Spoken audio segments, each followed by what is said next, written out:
Hi, Janine. Yeah. Meow.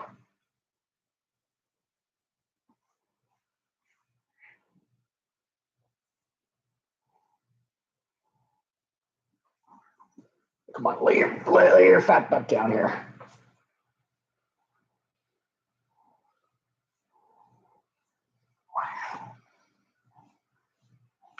I know we're going to make the fur fly, but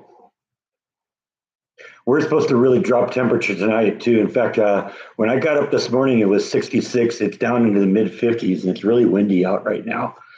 And we're supposed to go like down to near freezing tonight. So I'm when I get done with the live stream, I'm going to go out there and do some stuff to protect. I'm going to cover up the water spigots outside and cover up some of the plants, see if we can mitigate some of the damage. I knew this was coming for about a week now, and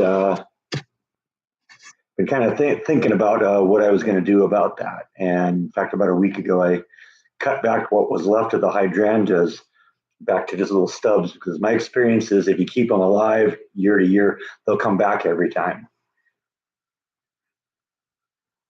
Hi, Scott.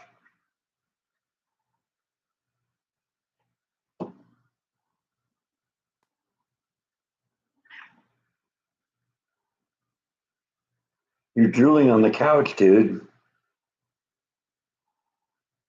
You're brushing me, starts drooling. Use my little drool machine here.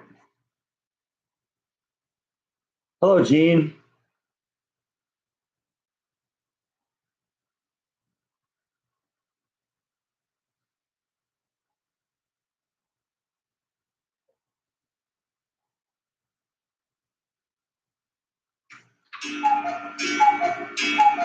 Yeah, I guess.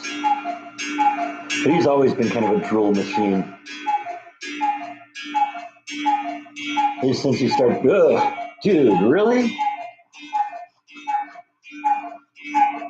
Oh, it's all over the mouse. It's all over the computer. Jeez, no respect.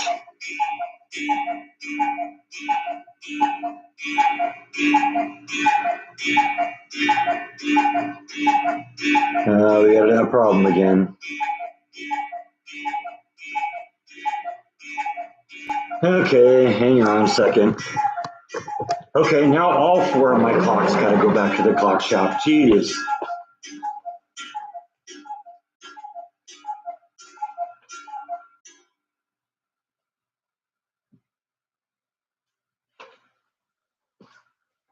It never ends.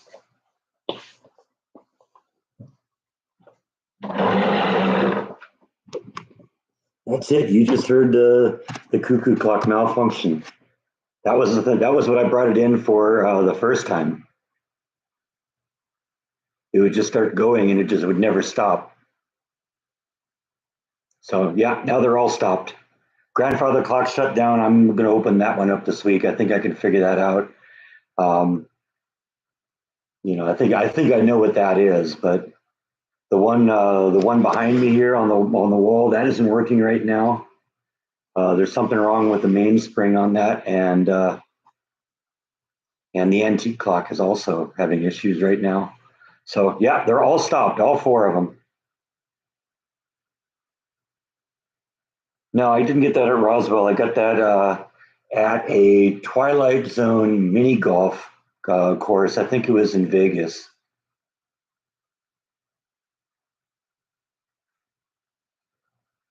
That was one of the times that was one of the times I went on a trip with Jordan. I think that was like Jaw's fifth birthday or something like that. We went to Vegas and took him along.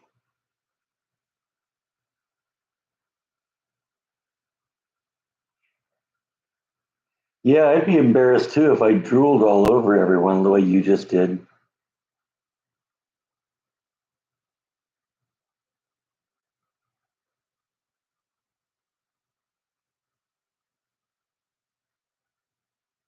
Hey, Lindex.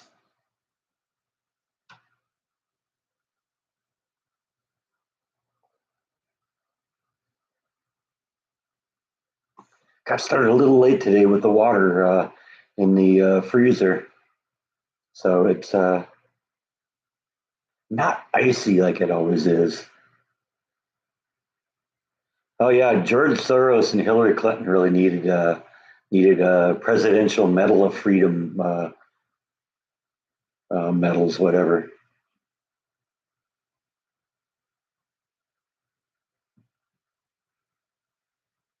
That's all you got to do is just be their sugar daddy, and like George Soros is, and you're in.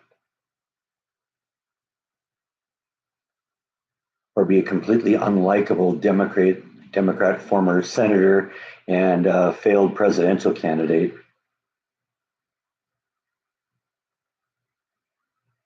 Hello, Kenny.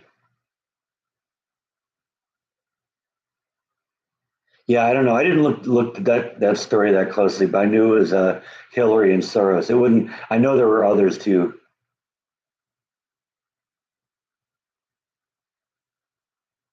Happy New Year. Yes, indeed.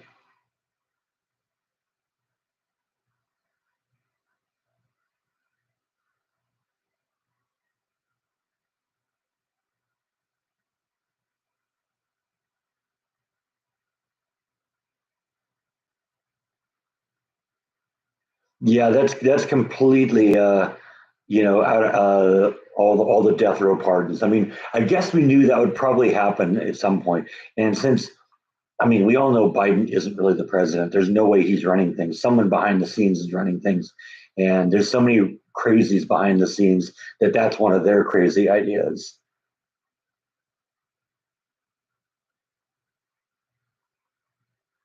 Yeah, that's about the one thing Jimmy Carter does have is he lived longer than any of the rest of them.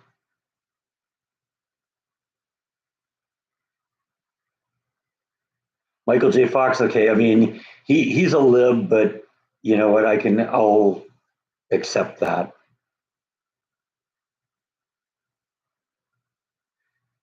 Yeah, or and someone else, other people behind the scenes. They were playing Biden weekend at Bernie's style.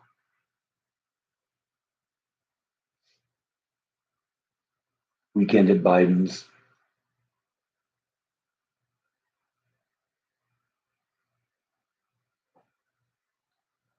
Bunch of political allies take a failing a presidential candidate or a president with failing health and wave them around for the people to see, and then come up with all sorts of crazy ideas in the background on how to destroy the country.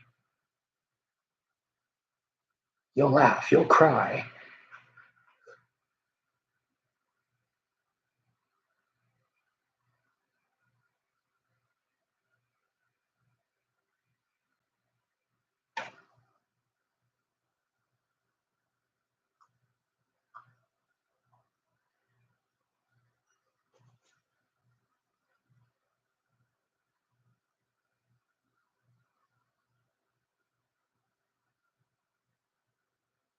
It's funny about Jimmy Carter. I was just listening to the Mark Levin show before I started up, and it was the day after Carter died, and the guest host for that day, because that was like New Year's Eve, was talking about Carter and all the horrible things he did as president. He was saying he wasn't going to go with the "I'm going to stay quiet because he's dead" kind of thing. They didn't do that for us, so I'm not doing it for them. And he just laid into Carter. I hope Trump gets everybody he wants. Right now, he's the president. He should be able to have the team that he wants, and the Senate needs to get behind him. And unfortunately, I don't know because there's a lot of crazies on the left or on the right. All the left will be united against anyone Trump picks, and they'll have defections. They'll have the Mitt Romneys and the Susan Collinses and them that will jump ship. So I don't know. I hope he does. No, but they know I am overdue for a vacation. So, basically I'll get it. The boss basically is really accommodating with me because I don't take days off very often, and so even if it's going to cause a hardship for him, he'll probably let me do it. But I'll be far enough in advance that won't happen.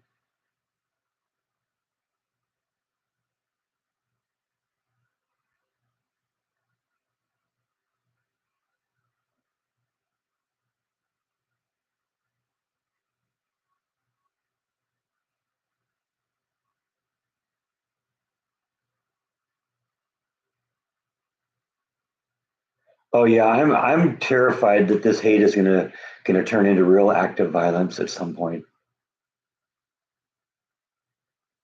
I mean, that it already is on some level. I mean, what? Just in the last week, we had a cyber truck blow up in front of the in front of a Trump building. What, in Vegas, I think. And another one case, we had some radical extremists drive into a crowd on New Year's Eve. It's already starting. The Democrats are going to trigger another civil war, and they're not going to like it because this time we're going to fight back, and we're not going to make this mistake over and over again. Comes a point where you have to decide that certain political viewpoints can be too extreme. And unfortunately, lefties they take it this far and then they go further and then further and further and further and further, and eventually it just gets insane.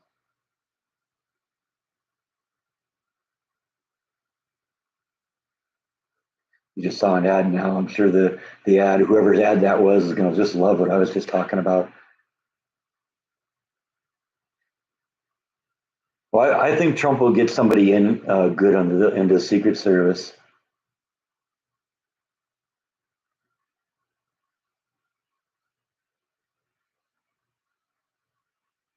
I heard somebody say that they had the Trump ought to nominate Dan Bongino to be the head of the Secret Service. But I think I've heard Dan talk about that too, and he says, "And I wouldn't want, I don't want that job." Dan would do a good job, definitely.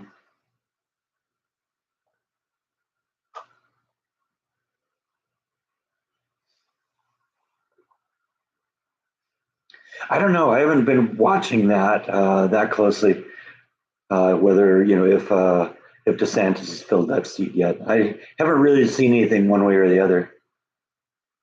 I mean, there's going to be a lot of people that Trump's pulling out that are going to probably have to be replaced on some level.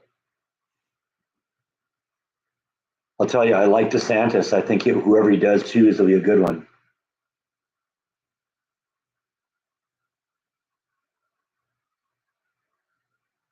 One of the Trump sons. Could you imagine that?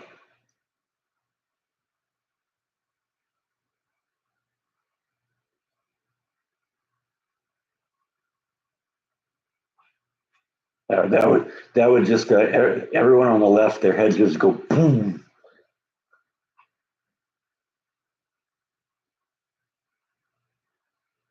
Yeah, well, what we got to do is we got to get the senators to get on board and make sure that they have all of his nominees uh, voted on and approved before he takes office on the 20th. That's what needs to happen because that way Trump can hit the ground running.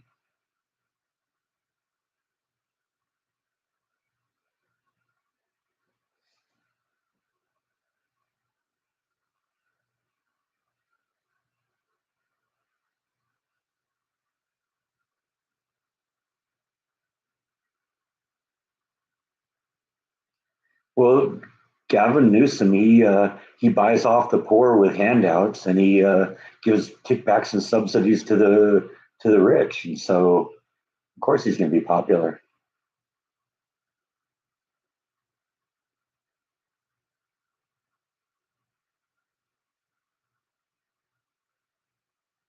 Oh yeah, back up on that question. I think I talked my way through one of the questions. I am still planning on going to Yellowstone. Uh, it's going to be like I've said this before. I think it's going to be like I'm kind of a procrastinator sometimes, and it's going to be the same as a couple years ago when I did that surprise visit to my mom. Drove to California without her knowing, and just showed up at her front door, and it's just I was going to do that. I was talking about doing it for a long time, and I eventually just sat down and said, "Okay, it's time to make a decision. Her birthday's coming up. That's the perfect time."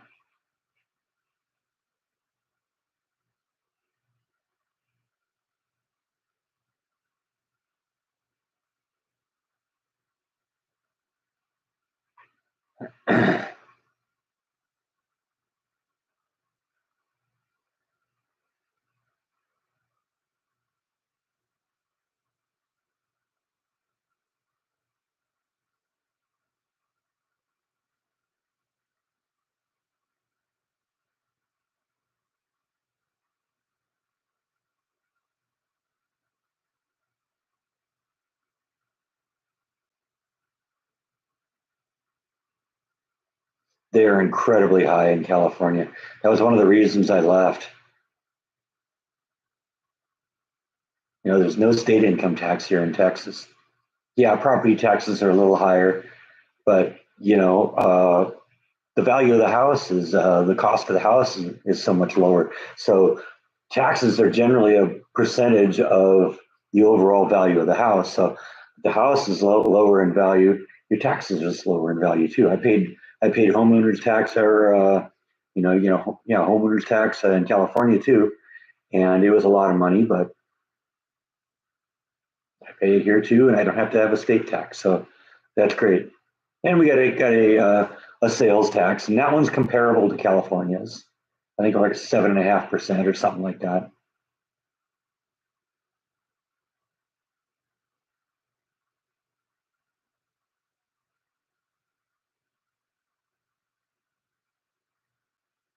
Well, in my case, me buying a house in California was the decision that made all of this possible. Because it was the profits from selling that house that allowed me to move here and get this place. So you know what, that was good, and the house appreciated in value. It was worth what 3.5 times what I paid for it. So I made a nice chunk of cash on that.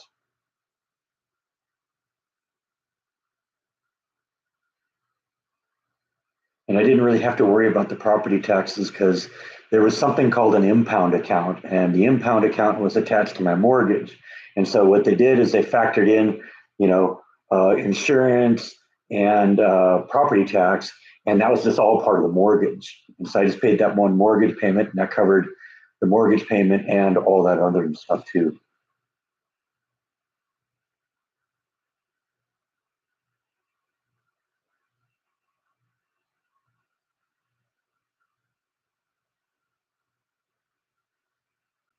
I've been hearing rumbles that they're trying to abolish the property tax here in Texas too. And I mean, I wouldn't mind that. That's a big chunk of cash every year, but I acknowledge that I have to contribute something to pay for the stuff that the state needs to do. And I'm already not paying an income tax here, so I don't know. I don't know my position on that. I guess I'd want to hear how they plan on making up the revenue.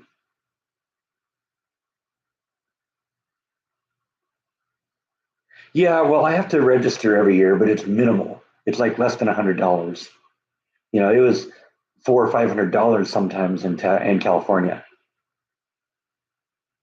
and you were required to get a vehicle inspection every year to get the tags, and that was heavily subsidized too. I think you went to the place and they do the inspection, they charge you $15 for it. So they do a lot here in Texas to make this place really easy to get along with. I mean, I noticed it's way more efficient. Even when I first moved here and transferred my California plates to the Texas plates, I went to the DMV. They just had me fill out the paperwork. They handed me the plates right there on the spot. They just had a stack of them over on the wall. You do that in California, and you go in, you fill out all the paperwork, you pay the fees, and then 6 weeks later they mail the plates to you. So I mean, that's just was so much easier.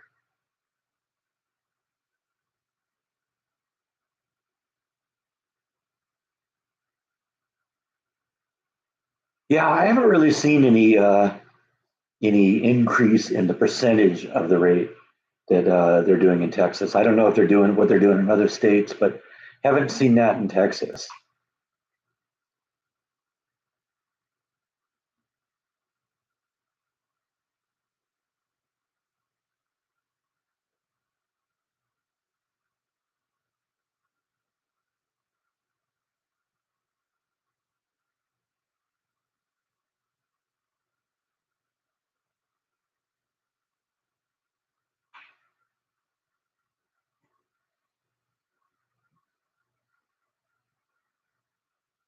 That's true. I agree, death and taxes, but you know what? Taxes sometimes are necessary. If it's for a legitimate thing like state taxes going to buy, to pay for roads and stuff like that, I'm all for it. If they're wasting it on stupid things that are political or social issues and stuff like that, that's another thing. I don't like my money being wasted on that. That's another reason I'm in Texas.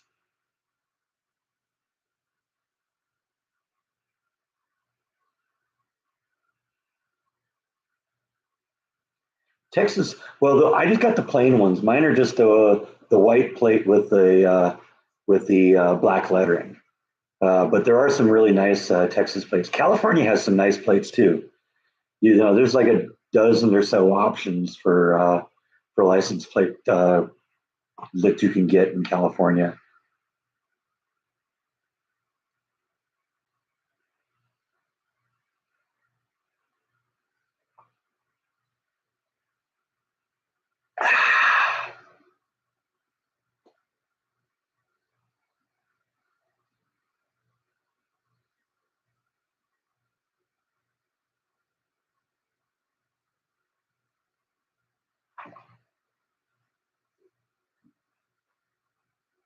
You like the that with the kind of like the holographics? Looks like a DNA helix in the middle.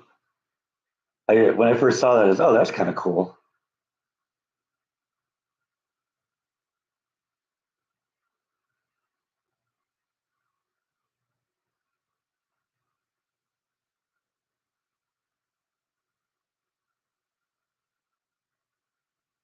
Yeah, that's what I got on my car. I would consider getting some of the more decorative ones though, because there are some nice ones.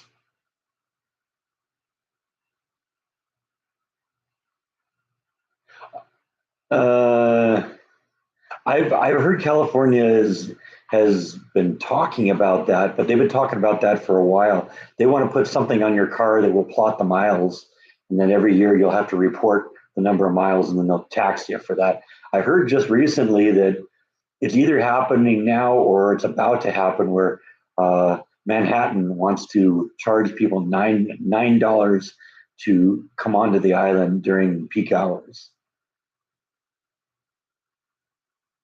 That sounds kind of crazy to me.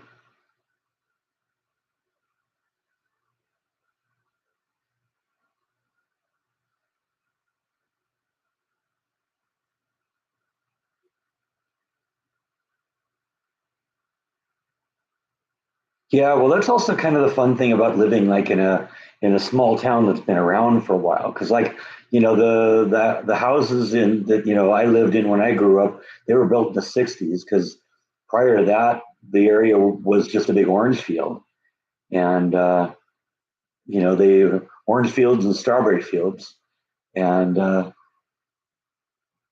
they so after that, then obviously the houses aren't going to be older than that, but what I like about Waco's been here for 150 years, and so there's houses that are 100, 120, 130 years old in town. We've driven by them. When I went and did those Christmas lights um, in Castle Heights, that was um, that was where the rich people lived early on in Waco's history, and those houses are all at least 100 years old.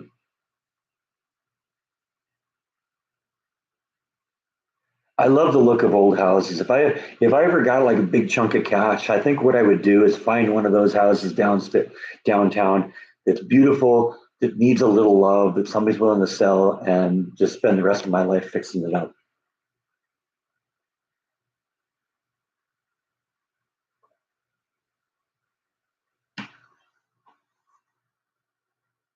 And if we're going to fix it up inside, we'll put modern amenities in there, like good electrical wire and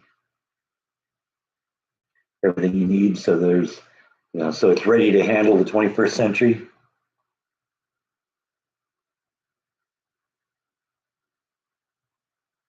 Yeah, the taxes would be, huge. You're right.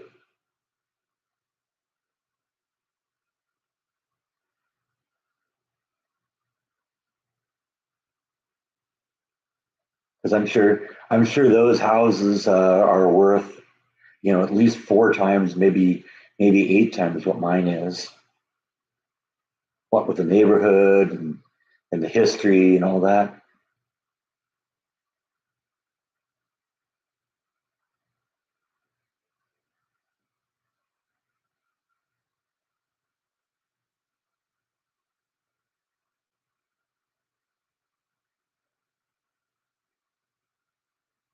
Yeah, that would be another thing too. because it's so you get damaged and it's so much harder to repair.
I'd like that too. I wouldn't mind having a big plot of land.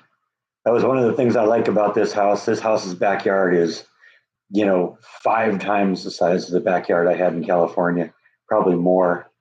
And I love having, wow, it's really windy out there. Really blowing right now. And just like that, it's over. It's just gusty. It just happens like that sometimes.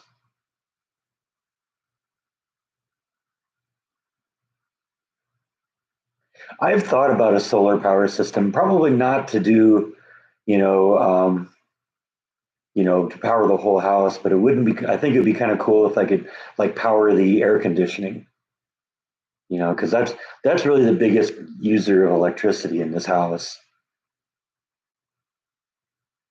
That's true. Yeah, no mountains here to block the wind. That is true.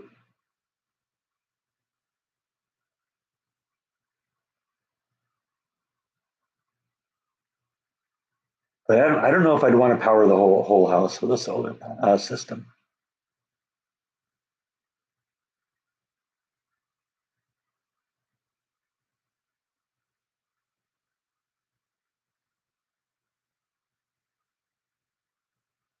Because when's the time you're going to want to have the air conditioning running the most anyway? It's during the day when the sun's out.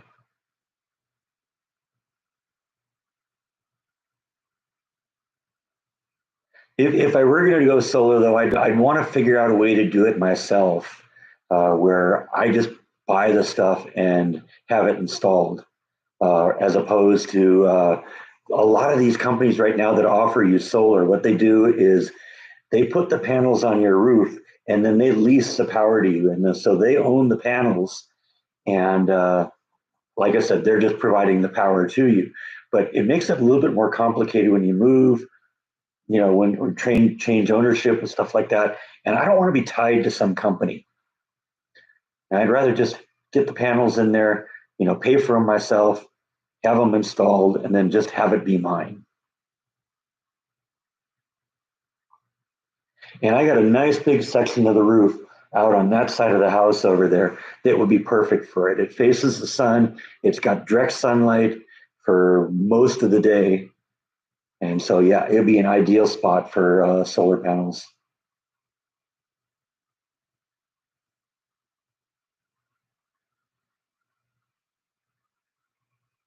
And it's on the kind of the utility side of the house too. It's on the side of the house with the garage, so you wouldn't even really see them unless you, pulled up onto the driveway. So that's part of it too. I think they're kind of ugly,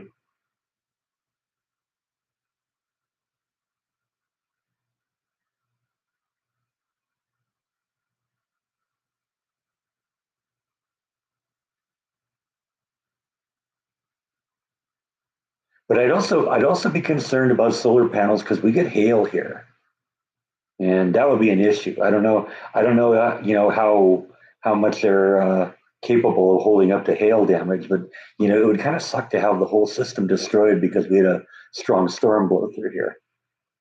I know one of the things I heard from the owner when they sold me the house was that they had just recently replaced the roof because the roof had hail damage, and if it went through the roof, I can only imagine what it would do to a solar panel.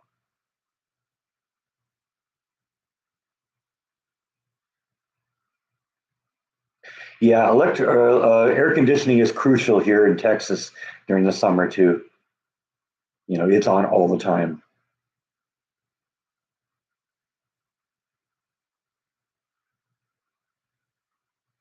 I've thought about do EMP and or a surge protector too. I don't know how much they can do about EMPs because that would like involve like wrapping the house in a Faraday cage or something like that. But yeah, I've surge protector definitely. I would definitely think about that.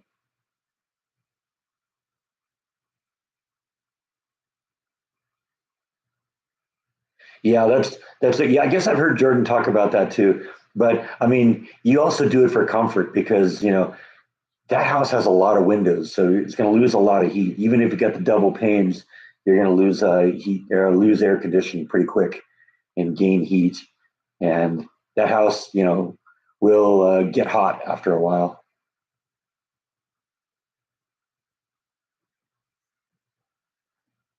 I'm so glad that Jordan's gotten to a point where he can splurge in a hobby. He loved guitars so much when he was in the band, and I'm glad he's gotten to the point where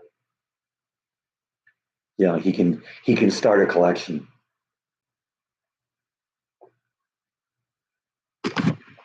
Oops.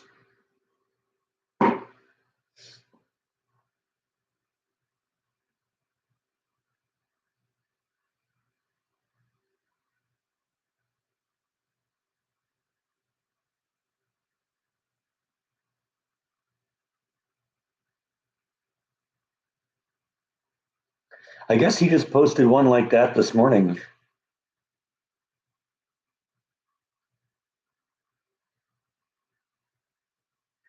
No, actually, you go back to the vlog that I did on the day I left California when Jordan and I came here. Jordan told the story of how we met.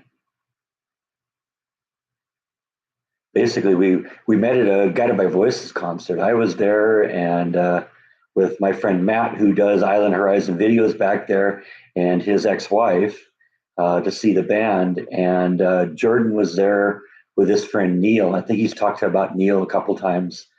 And at the time, Guided by Voices was well, Guided by Voices has always been Bob Pollard and the musicians he chooses to make music with. There's a formal band which is, you know, under the name Guided by Voices, but then he does little side projects with different musicians. It might be members of the band, it might be his friends with other bands and stuff like that.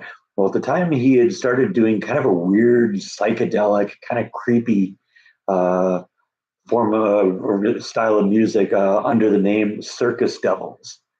And I always thought that Circus Devils sounded a little bit like a band out of San Francisco that's still around on some level, but or been around since 1970s, called The Residents.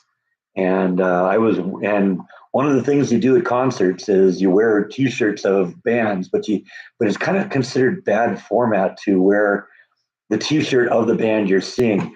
Is if you really want to kind of be cool, you wear a T-shirt of a band that you think inspires the band that you're there to see. And since they was doing the Circus Devils things, um, I decided to wear my Residence T-shirt in in honor of that.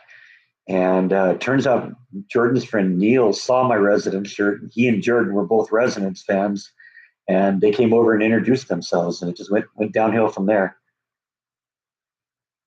But yeah, then the second time we saw him, he invited us to come see his band play.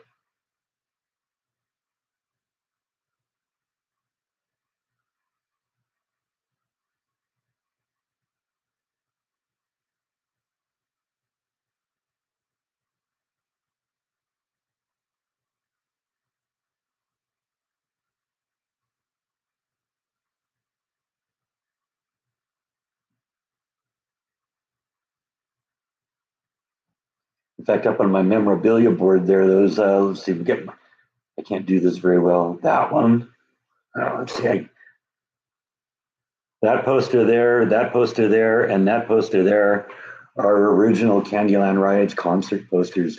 To my knowledge, they're the only ones in existence.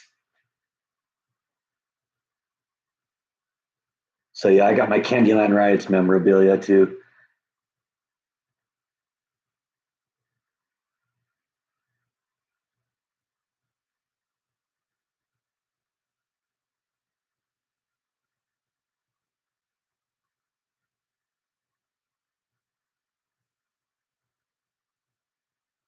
In fact, two of the three of them I helped Jordan design. The two on the bottom. He had somebody else do the other one on top.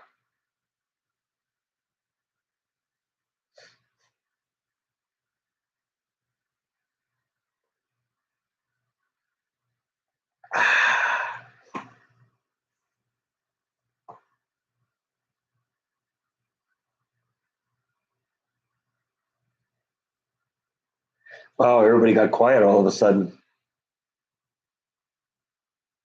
Was that such a moving story about Jordan that you're all crying now and you can't type?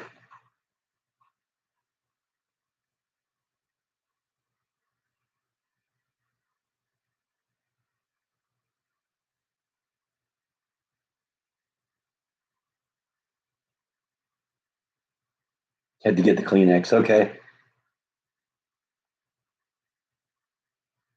I don't know where Rhonda is. She gets here from time to time. I know since she hurt her legs, they've been kind of having her on doing kind of restricted duty at work, and I guess she hates it.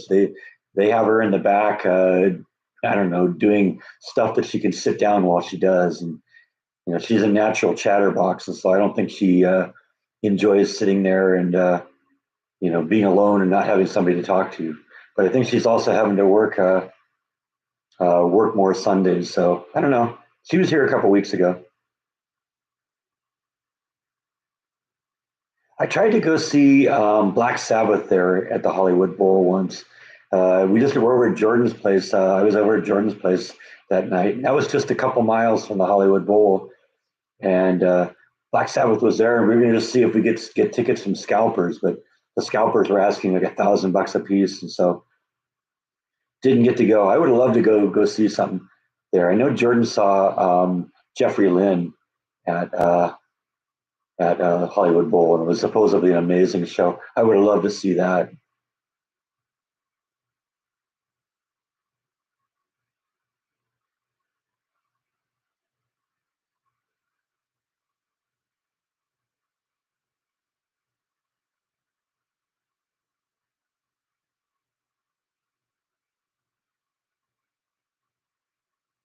Yeah, well, it's called inflation. I'm going to start getting ready today for that. Yeah, I've got, what I want to do is I've kind of known this storm was coming for a week or so. So, like last week, I started cutting some of the stuff back so that when the time comes, I can just cover it really easily. And so we're pretty much ready to do what I want to do, I think, with like the hydrangea, which I cut back just to a little ball around the root hub, because that'll come back every year, is I'm just going to go get some of the 5 gallon buckets from Home Depot, and I'm just going to put them on top of it. It's already starting to get a little colder here. Let me look and see what the temperature is right now.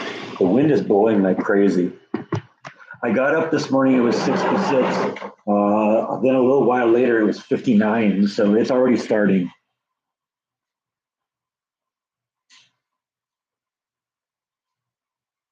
Yeah, it's 55 now. So it's gone down 11 degrees in the last 3 hours. That's typically the time the temperature be going up because it's actually sunny and clear out. It's just the breeze is coming in.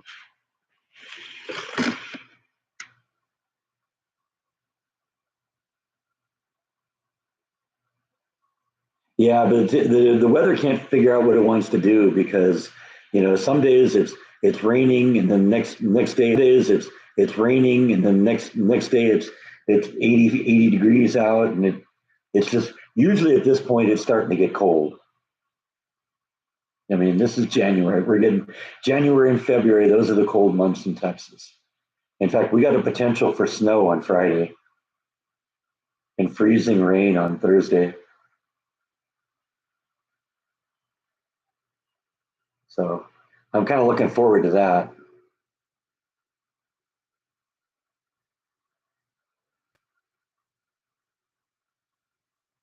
Oh, just some simple stuff. I really wish I knew where everything was.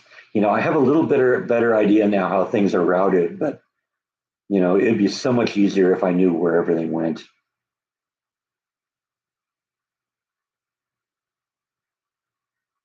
14 there? Okay, yeah, you got me beat.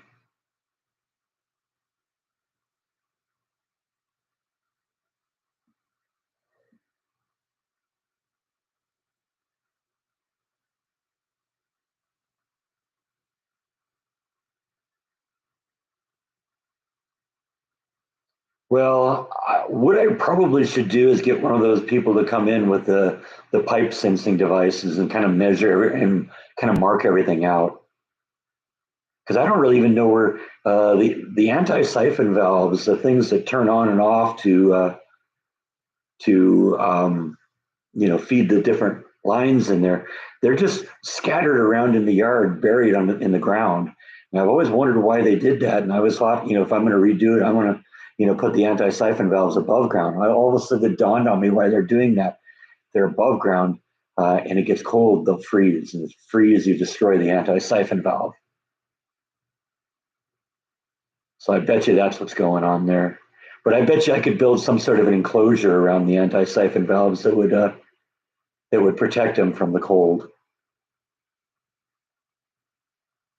I mean, they protect. You get to see, you got to face the same problem with the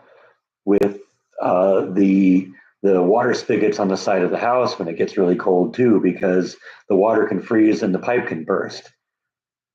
And they solve that problem by putting a little piece of styrofoam around it.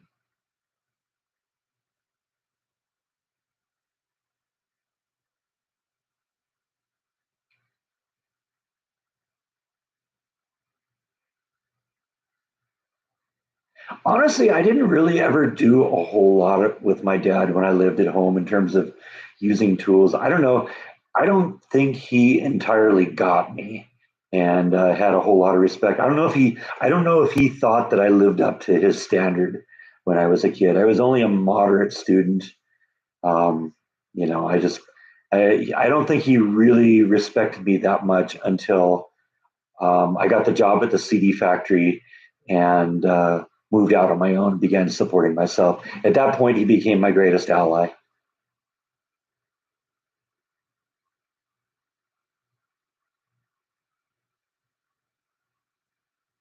Yeah, you can just plug the phone into a USB port, just like you would with yeah, you can plug it in there, no problem. You can also, if you have the computer and you have the computer configured right, you can actually access the phone as a hard drive and get at your photos and stuff like that. I hang my phone on my computer all the time.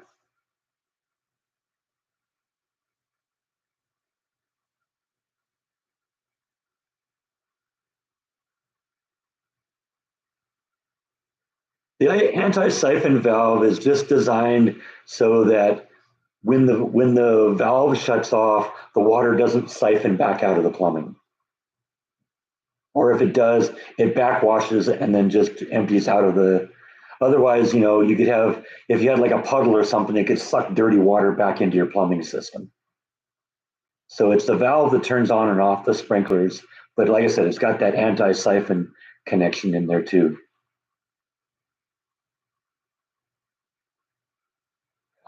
A little bit. I never really got that much into doing my cars. My dad and I changed my brakes a couple times. Put on new brake pads and stuff like that.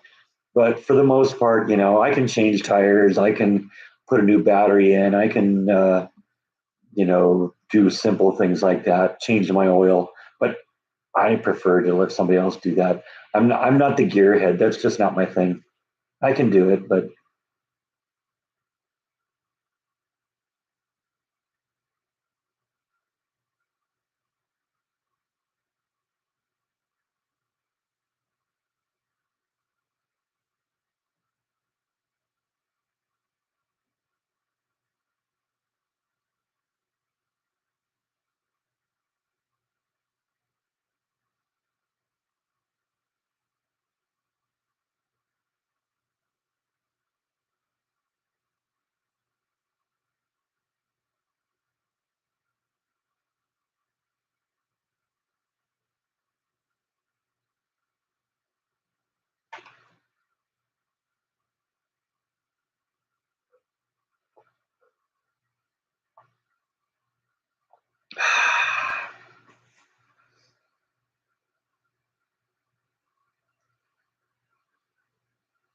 Yeah, actually, I think my dad taught me to change a tire too and do my oil.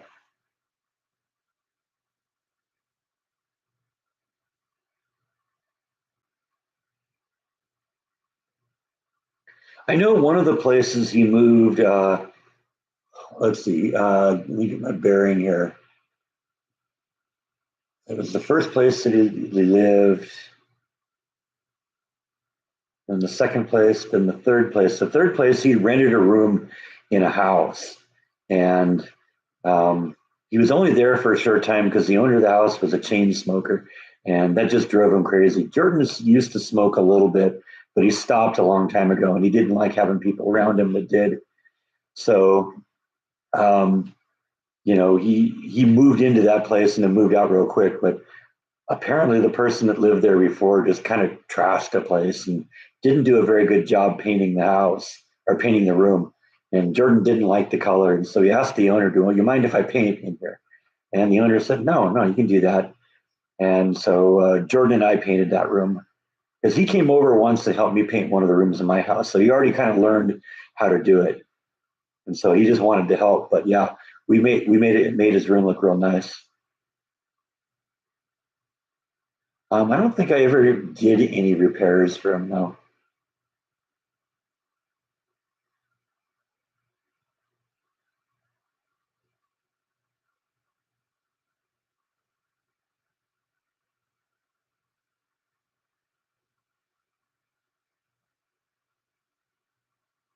Hey, Darth. All right, the party's here.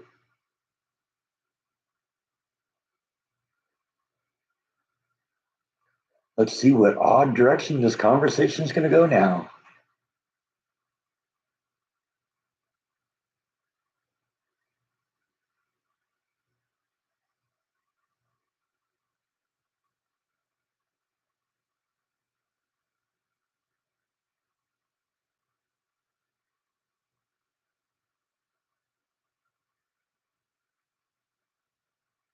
What's a panto?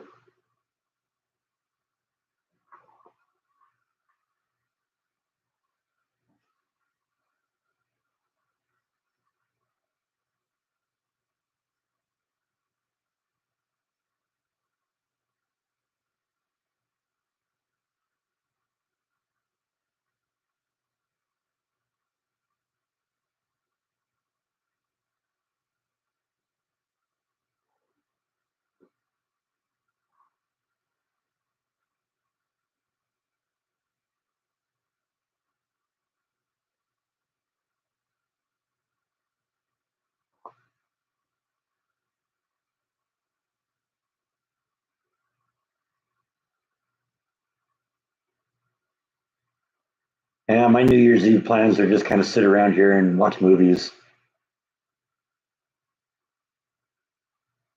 And actually, I think I was out walking around doing one of my midnight hikes when New Year's happened.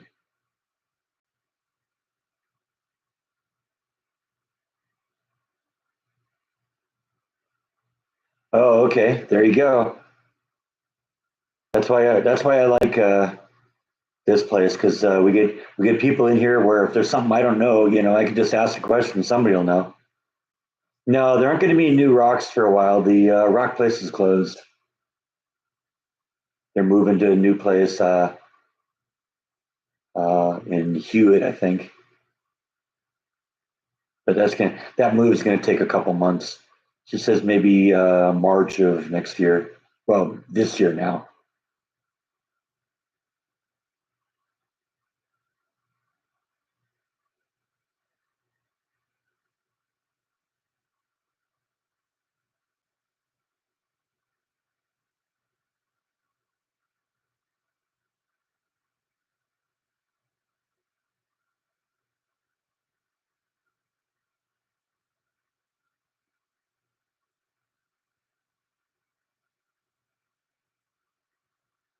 I've had worse New Year's Eve.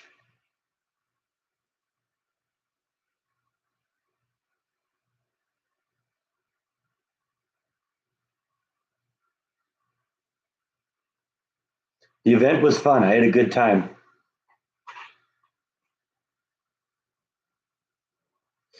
There were about 1,000 people there, so it was a good crowd. I did win a little bit, yeah. What they did is they gave us $5,000 of what they called company money. Basically, they forged their own money. I think they started with real currency. They shrunk it down. They put the company logo in it, and put $5,000 on it. So each one of these cards was worth $5,000, and they gave everyone $5,000 for gambling. And at the end of the night, I had $7,000. So I did all right.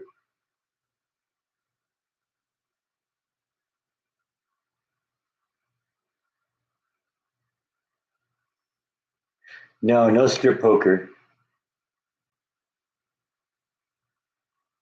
just regular. You got to remember, this was an Aloha themed party for the company, and the company specifically said no shorts, no flip flops, no bathing suits. So yeah, no, I don't think strip poker would have gone either. And we weren't playing poker anyway. What they had is they had roulette, they had blackjack, and they had craps.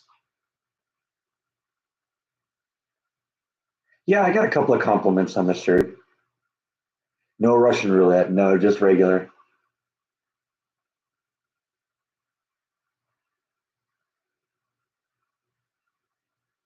Well, you knew that somebody would do that. Somebody would come wearing a bathing suit. And the way some of the people dressed there, it would have been an inappropriate bathing suit. Nothing. At the end of the night, you turn them back into the company, and the person who made the most money wins the raffle.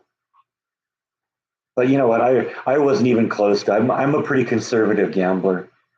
I spent you know what hour and a half at the blackjack table, making $500 bets, and I kept going the whole night.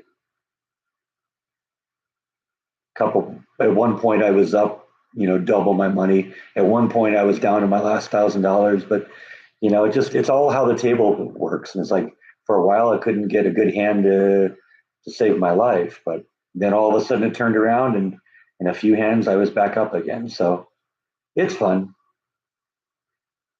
I had a $2,000 benefit. I heard the winner when I walked out had won $10,000 or no $100,000 in the tables. In fact, the DJ was even joking. He says, "Hey man, I got some equipment for sale." Yeah, blackjack. I'm not really a roulette or a craps person, but I was doing all right on blackjack.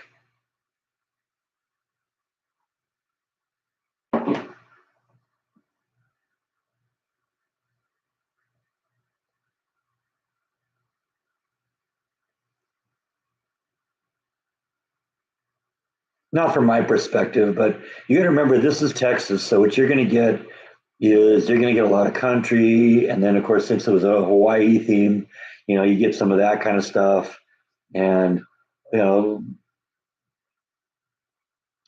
70s rock and that kind of stuff, and then of course the current stuff. When the dance floor opened up, there it was full on DJ with all the hip hop music and all that stuff.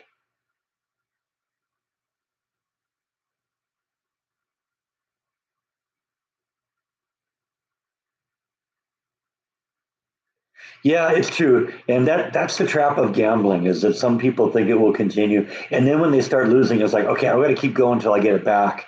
And then they don't ever get it back and it gets worse and worse. Uh, See, I've never really been for gambling, with real money. This wasn't real money. I had 5,000 fake dollars, just fake bills that the company gave. And once that was gone, it was gone. It never went away.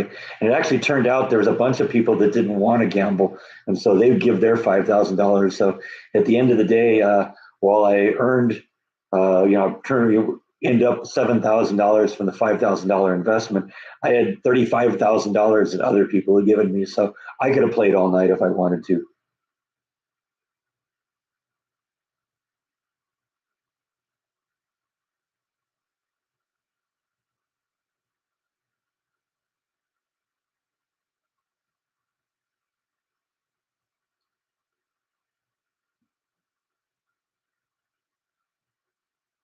That's sort of why I do like poker and blackjack, though, because on some level, it's not a machine that's rigged against you. If you play smart, you can usually do all right. You can minimize your risk. Whereas other games like roulette or craps or some of the other games, you know, it's really hard to win, and in some games the games are rigged against you.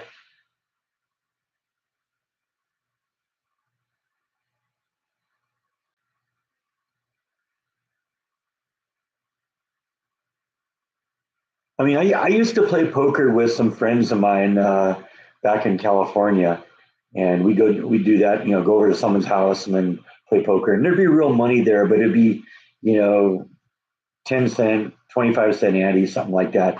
Just it was small change, and so that was fine. It didn't really hurt. Sometimes we had $10 or $20 hands, but I've never been one for going to Vegas and doing that.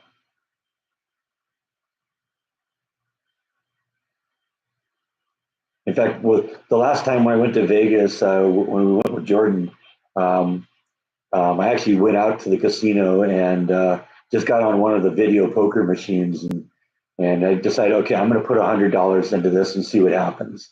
And I played until I lost $100, and that was it.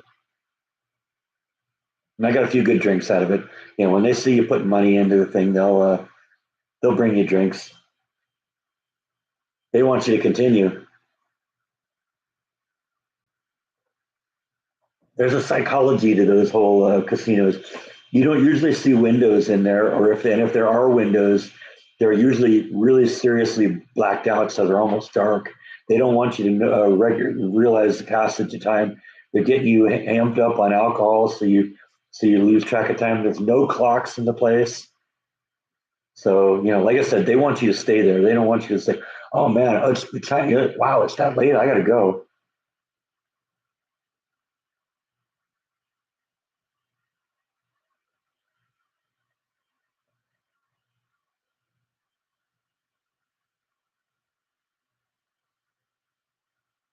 I wouldn't say I'm really good at blackjack. I'm I've coined a phrase that I use at work. I'm marginally competent.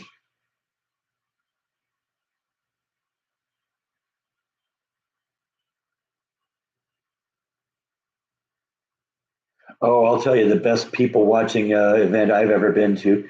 You probably never even believe this, but I went to a Marilyn Manson concert. That was that was a real freak show.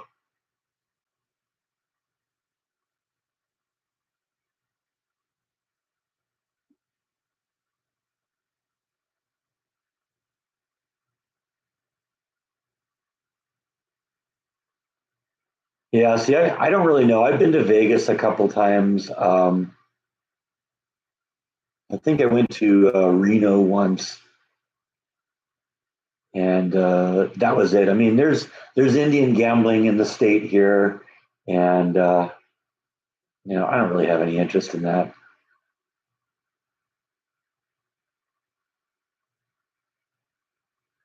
Marilyn Manson was interesting for a while. I don't know. He's just I don't know. I don't think this stuff is up to like the first couple albums. The first couple albums were amazing. He kind of took off where Nine Inch Nails dropped the ball. Trent Reznor just lost interest in Nine Inch Nails after his first album, and basically the second album was almost just a remix of the first album, and then he started doing movie music, and that was it.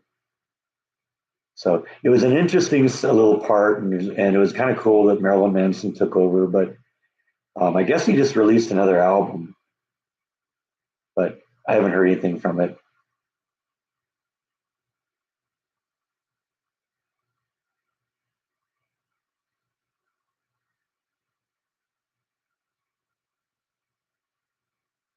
You gamble in calories at the buffet. All right, there you go.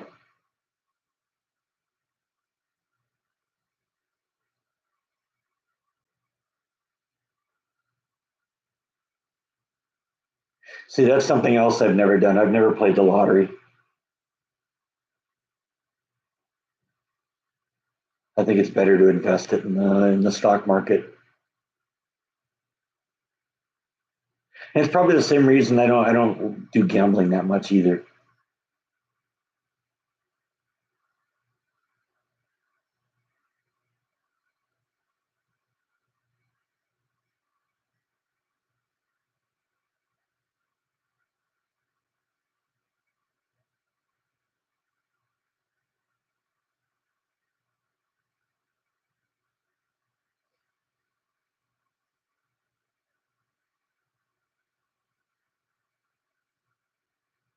Oh, I'm sure that's happened a lot, Darth.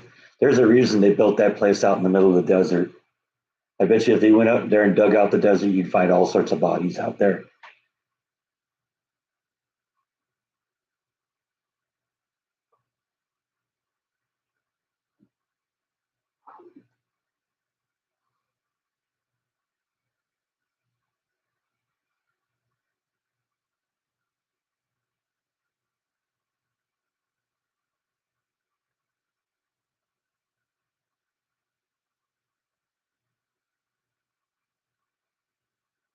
Yeah, no doubt.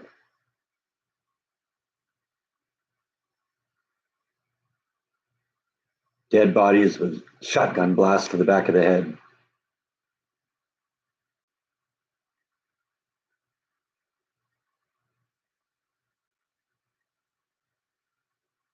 Yeah, you never know what direction this live stream is going to go, huh?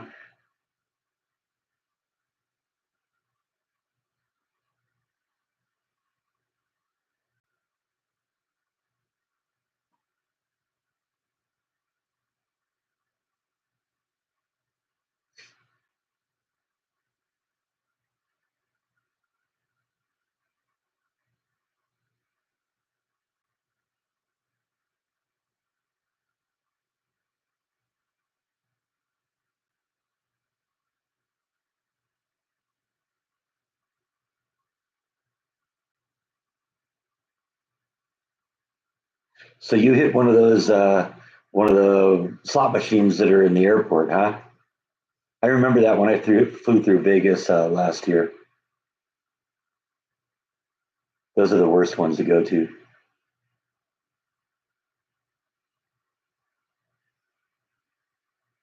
No, nobody dressed like Elvis. That would have been great. I didn't think about that, but yeah, that would have been a great one.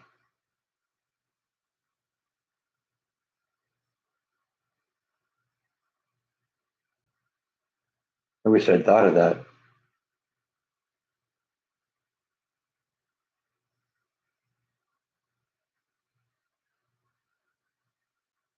Yeah, well, there's a lot of money to pay for amenities at the airport in Vegas.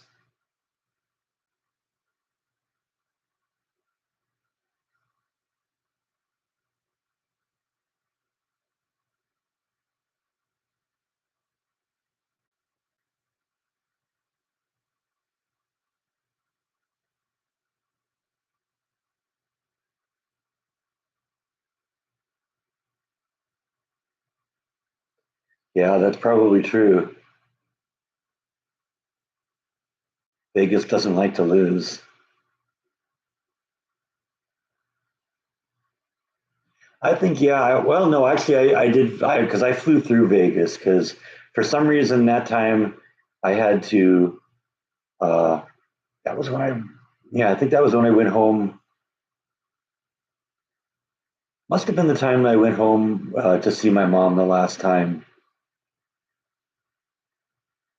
Because the time I went home for the funeral, that was a disaster because the first flight got canceled, and then the second one got canceled, and I ended up arriving like 6 hours or 8 hours or 10 hours late at an airport on the other side of Los Angeles at like 2 in the morning.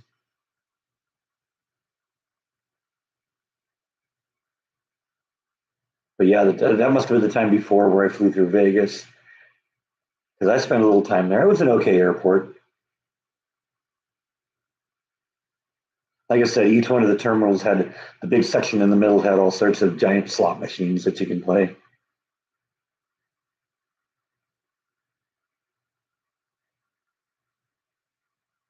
You lost 25 cents, huh? All right.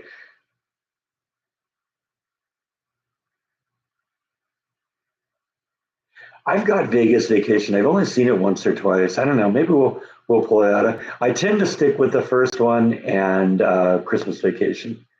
Those are my favorites. I've got European Vacation because I bought all of the vacations as like a box set thing.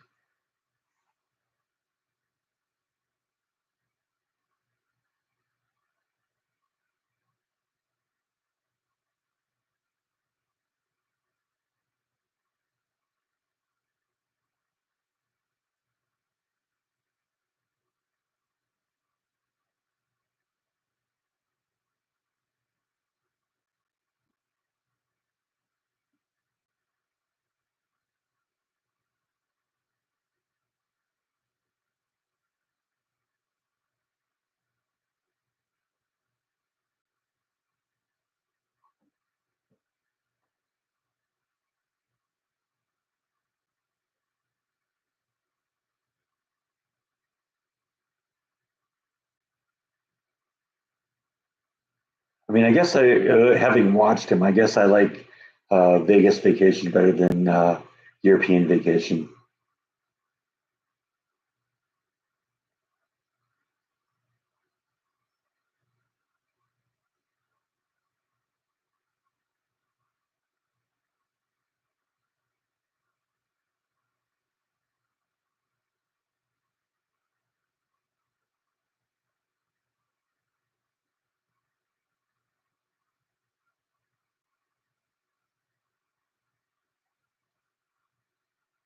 Oh yeah, no, I never heard of that one.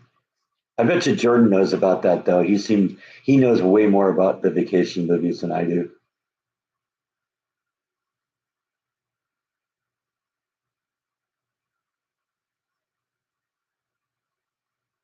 I think that was sort of part of the appeal. I think to him being in that movie that he was in, Christmas with the Coroncises, because I think it was that movie was so much like Christmas Vacation. It's almost the same story,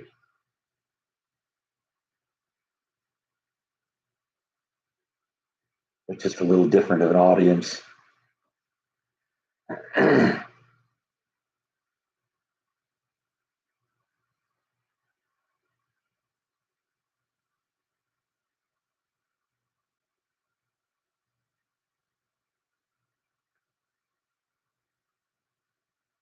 The book or the movie, Gene?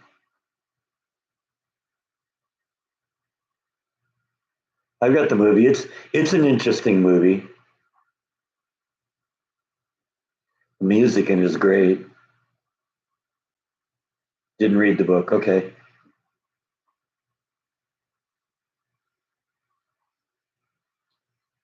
Yeah, Hunter Thompson. There was some. There was a strange dude.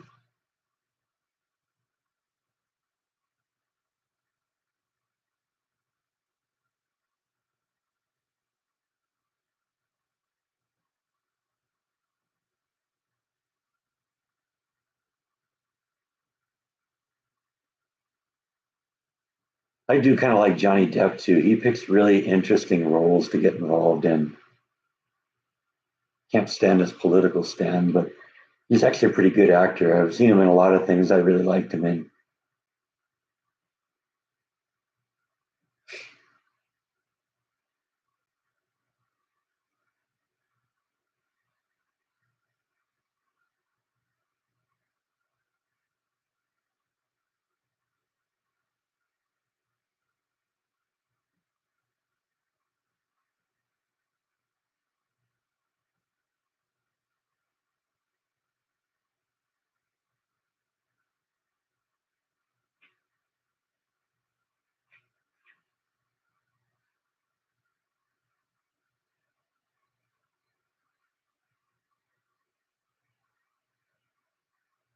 Work's been very interesting lately because the boss uh, decided to take 2 weeks off for Christmas this year. He hasn't been able to really take any time off for himself in a very, very long time. He's been dealing with his parents who are in kind of failing health. And so he's had to take some personal time off for that. but he hasn't really taken any time off for vacation time for himself. And so he took some time off for 2 weeks around the holidays. And he was supposed to be back on Friday of this past week, but he called me the morning of, and he was sick and wasn't going to be able to come in. And this was going to be interesting because uh, on the grounds that the boss was going to be back on Friday, the other lead had decided to take the day off, and that day and yesterday off, so she could get ready for the party last night. And that left me alone to run the department. And that was kind of creepy. He managed to get another lead to come in and help, and we actually did all right that day. And then he was in yesterday, but he was still really sick, and it was just a partial day anyway, just there for us to shut the lines down, getting everything buttoned up so everybody could leave by noon and get to the party.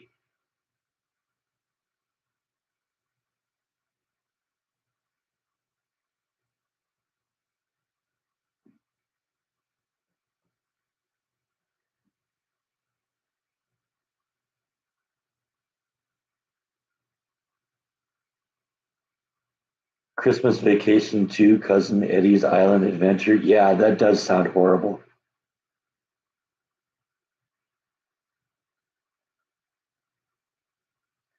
My go-to movies for go-to Christmas movies are I usually watch Scrooged. I watch Christmas with the Crumpses. I watch Christmas Vacation. I watch Ernest Saves Christmas. I watch Die Hard because I don't care what you say. That's a Christmas movie. Let's see, what else do I have? But I think that really pretty much covers it.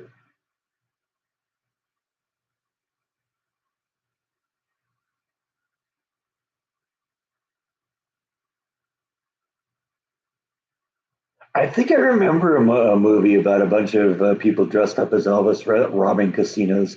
I don't know what it's called though. I think the only Ernest movie I have though is Ernest Saves Christmas. I've seen a bunch of the rest of them, but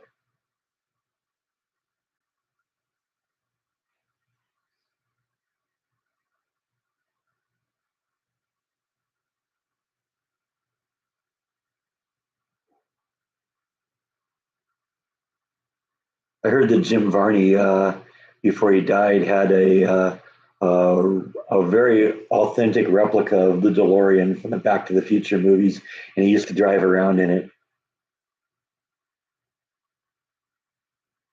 Also heard he was like a genius. I don't know if that's true. I mean, like a certified genius.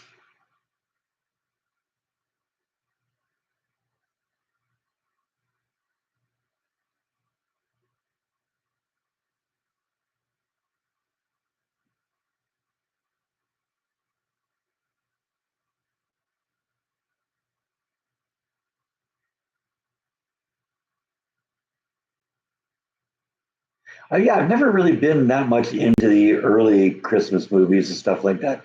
I don't know if I've ever seen White Christmas or Christmas Carol or any of those classics. That's just, I don't know. It wasn't something that my family, they grew up with as a kid, and so it never became an issue with me. I don't think I ever saw any of them. Yeah, he made me laugh too. His facial expressions were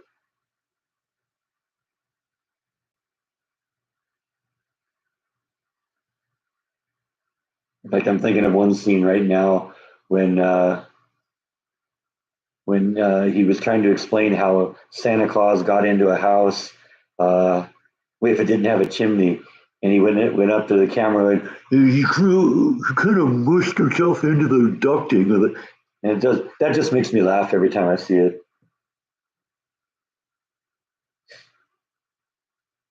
3,000 Miles from Graceland. That sounds like a good movie title. And I guess I do remember that now.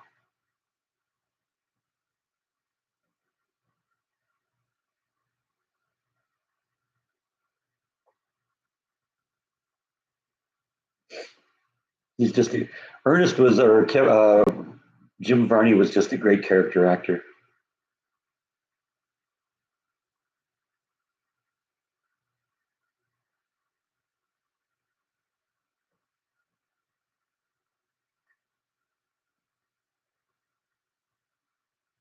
Yeah, I knew somebody would look that up because it shouldn't be hard to figure out with for the clues. Who was in it and the general story. I bet you IMDb could figure that out real quick.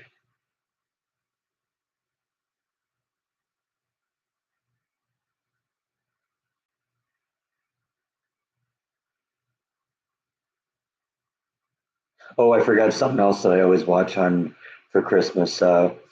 It's a Twilight Zone episode called Night of the Meek. That's a Christmas tradition every year.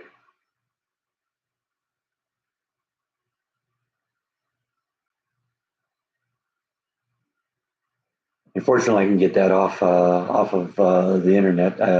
That's on Paramount, so I got the Paramount Plus app. Mainly do that because they have all the Star Trek series on them, and then I like to sit down and binge watch those.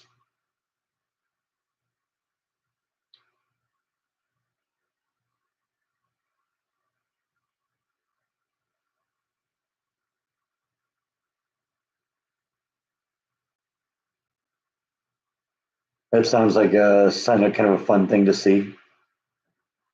Bunch of Santa's driving around in vintage cars.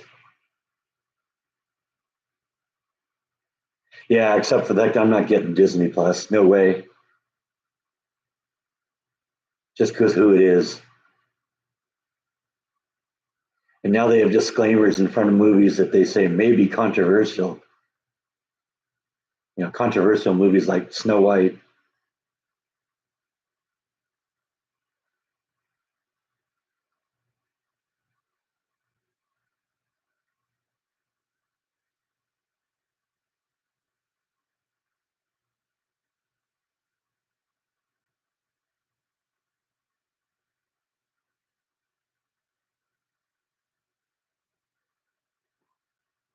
What Disney Plus has ads in it. It makes me a little upset with the Paramount Plus. You'll have to watch an ad before you start watching the first thing of the day. But they just recently updated it where you can skip the ad real quick.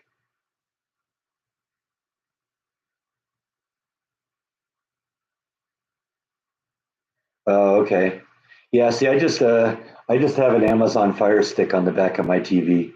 Actually, Jordan got me into that. He had one and he really liked it, and he got me one, and I like it. You get YouTube on it. You can install apps on it, so you get YouTube, and you can get Amazon Prime if you want, and you can get all the different apps and Netflix and all of the free streaming services like Freevee or Free TV or whatever it is. And of course, I have the Paramount Plus.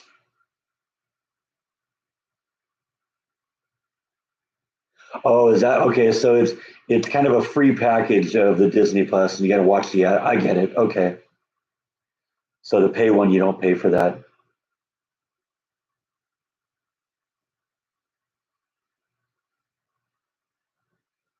Oh yeah, I've had the Fire Stick on mine now for I don't know. Jordan gave it to me when I lived in California, so probably 8 years. I don't have a problem with it. I got a second one on the TV in the guest bedroom. Don't have any problems with that one, although that one doesn't get used a whole lot.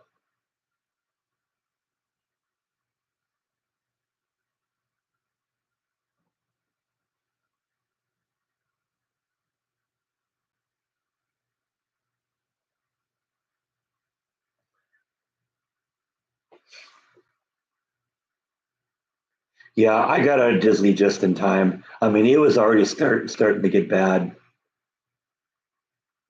when I was there. Pretty much, it's a platform where you can install apps on it that will stream. So, a lot of the stuff that I think it's almost like a smartphone, but for just streaming services. So I think pretty much you can anything that's got a streaming service that you can download onto the Fire Stick works. Yeah, I've seen people with the Roku's too.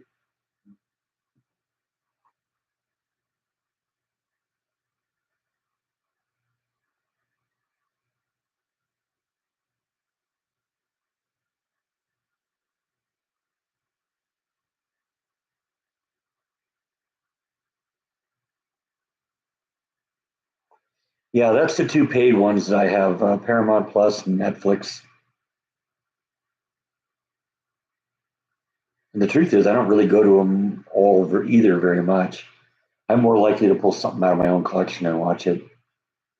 Although I do admit I'm watching Star Trek Deep Space Nine right now. I'm in the middle of like season three.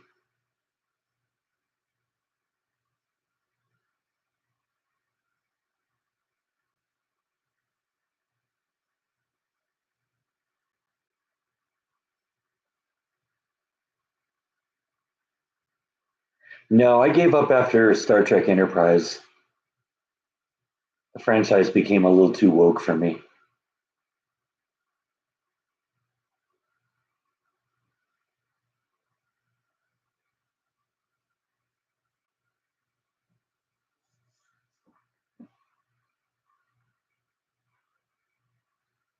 Yeah, I don't know anything that's like on Apple TV that I would see that I need to have this because so I can have access to this. You know, Paramount Plus is because I'm a Star Trek nerd,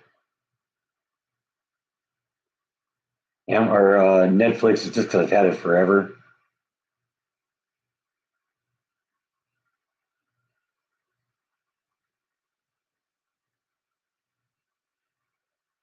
Well, what I'll do, you know, if I'm binge watching an episode or binge watching a series, is I'll watch one or two episodes a night, and it might take me a month to get through it, but also I get to the point where I know there's some episodes I like and some episodes I don't like, so I might skip 4 or 5 or 6 episodes just to get to one that I'd rather watch.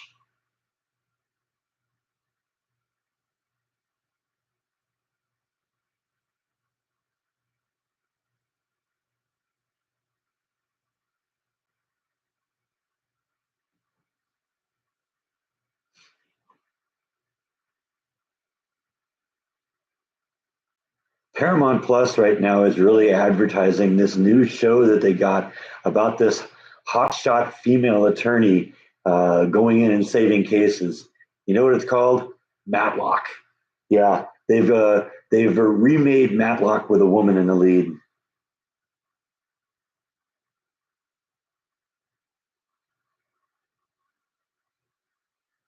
I'm sorry, I believe sincerely that women can do anything men can do, but you're never going to convince those that don't believe that. If the best you can do is take an idea, uh, about men and recast it as women, you aren't breaking any boundaries at that point.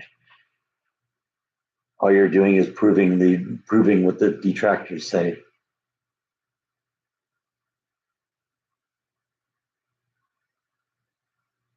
Yeah, She-Hulk. There's another one,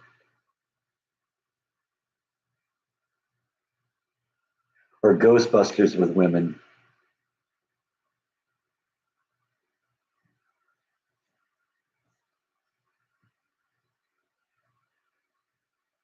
Well, I see Batgirl maybe as being a little bit different. First off, that was a long time ago, and it wasn't done for a woke thing. It was done to attract a female audience. Yeah, there was talk about a Jane Bond too, or a black James Bond.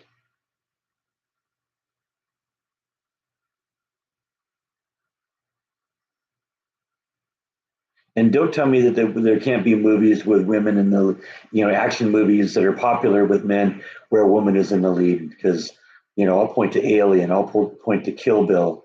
Quentin Tarantino does it all the time.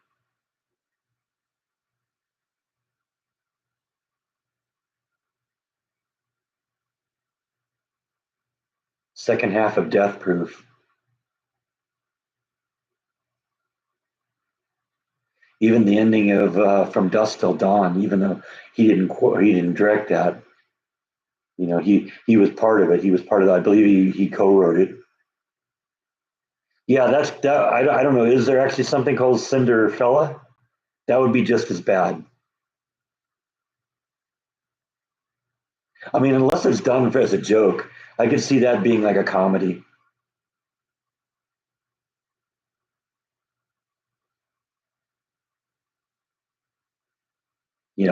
rather than just a retelling of the Cinderella story with a male in the lead.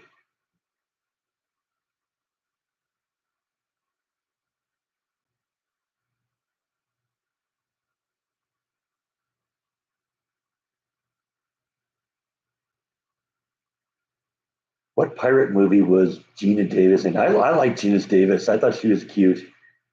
I met her once. Well, not really met her, crossed paths with her. She's a tall woman. I like tall women.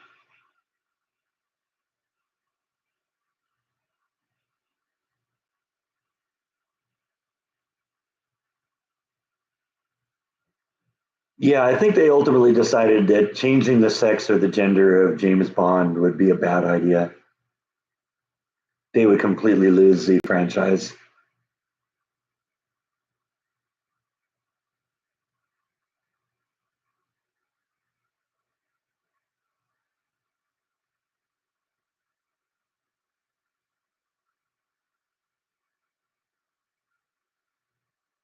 Well, maybe somebody will figure out what it is, because I'd be interested in knowing what pirate movie Gina Davis was in. Somebody's got IMDb.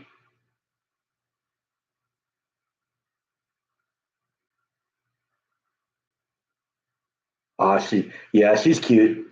Cutthroat Island, is that what it is? Okay.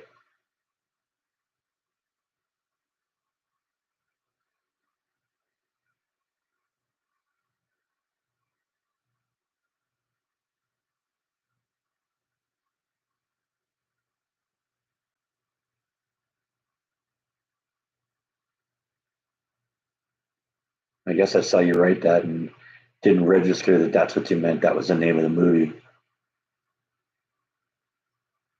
I don't know. I sometimes get too focused on talking and not reading what's going on here, or at least not comprehending what's going on.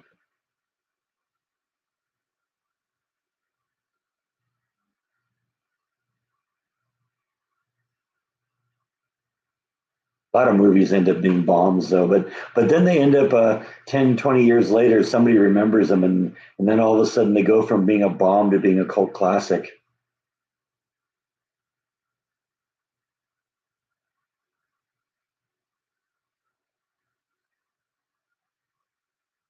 I'm thinking like every Ed Wood movie ever made.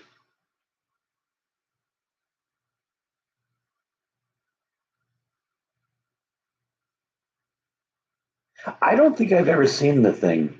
That's a classic too. I should see that one. Perfect film, huh? That's quite an endorsement. That was the original because there's a remake of The Thing, wasn't there?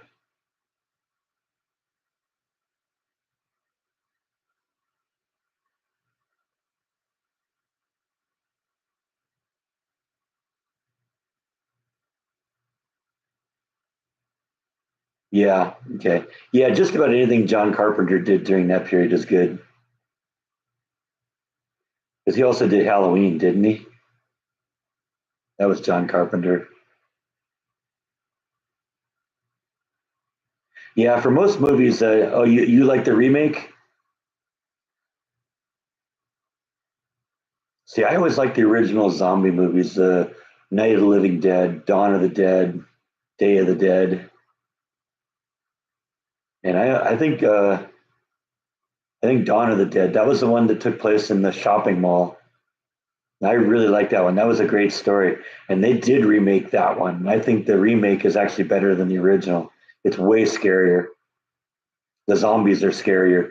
In the old movies, they're just, lumbering around, you know, and if they didn't mob you, you could get away from them by just walking.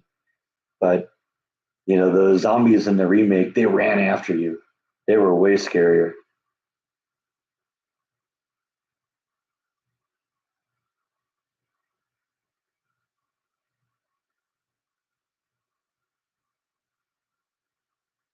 Yeah, I can't think of a whole lot of cases where prequels were good either.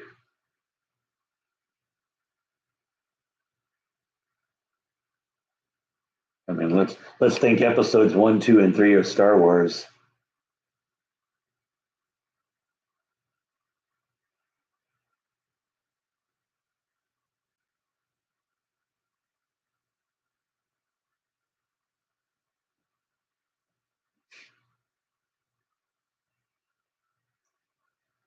I love the original Night of the Living Dead just because it's so creepy in black and white.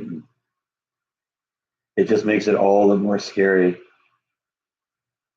The scene where the brother is taunting his sister in the cemetery. He's coming to get you.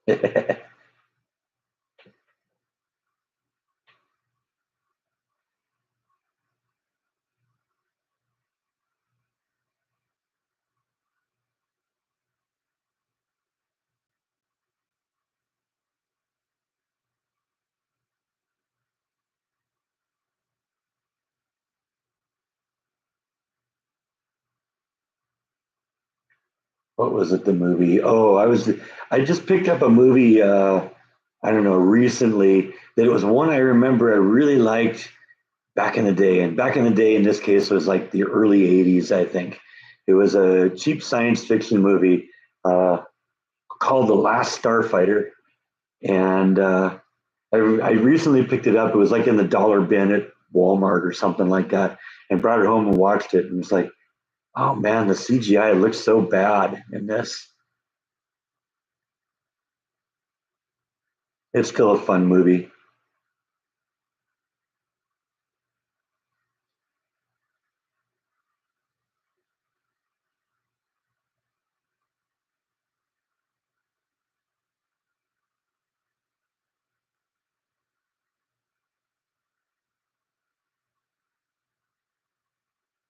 I got a new Christmas tree ornament this year. I want to show you while we're talking about movies.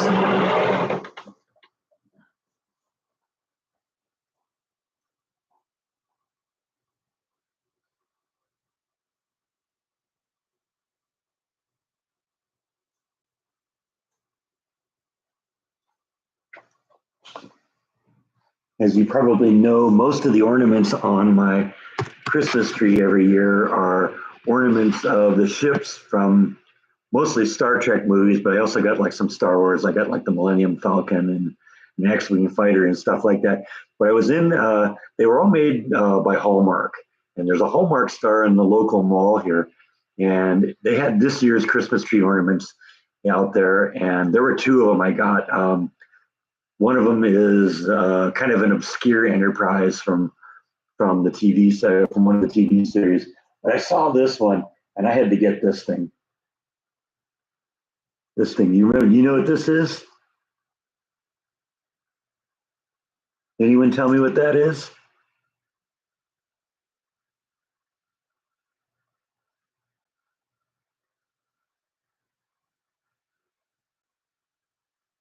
No, it isn't the Enterprise. In fact, there's a story here. The thing is, the number is NTE.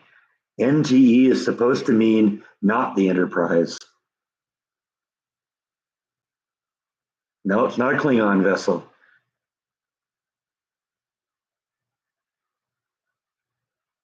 It's a Christmas tree ornament, yes. But what vessel is it? Anyone tell me?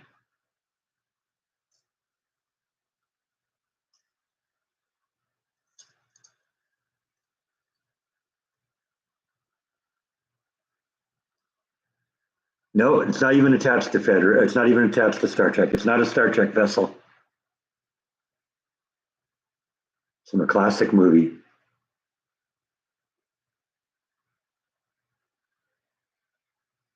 I'll give you a few more seconds to see if someone come up with it, and I'll give you what the answer is.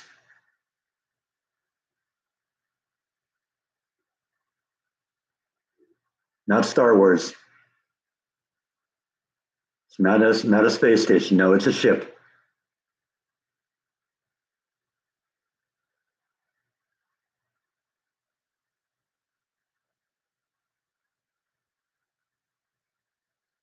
It is. It's a comedy Star Trek. It's the NSEA Protector from Galaxy Quest.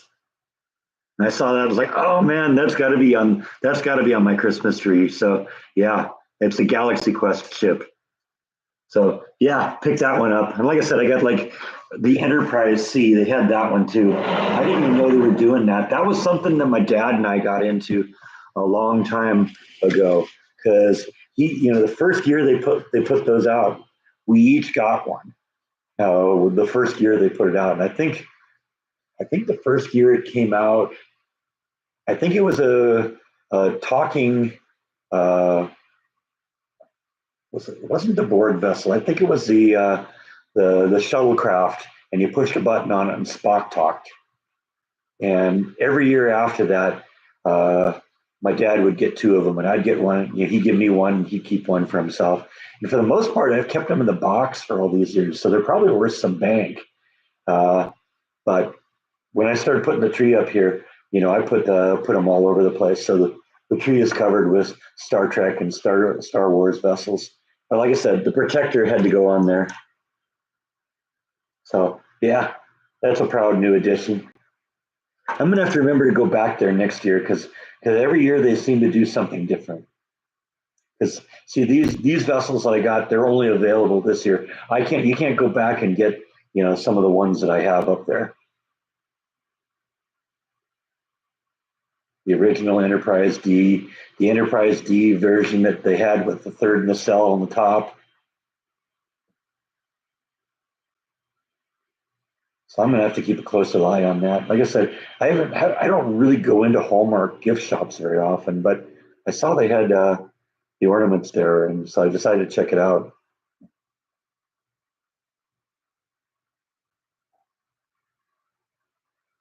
I have a Deep Space Nine.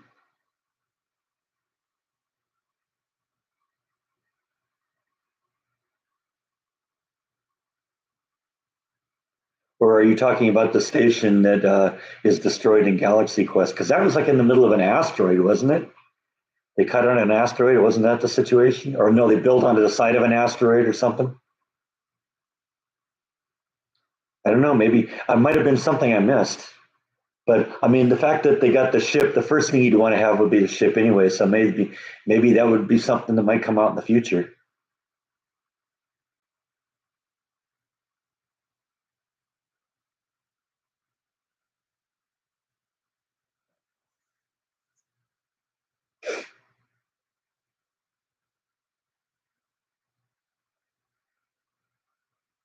But at this point, I'm not really sure of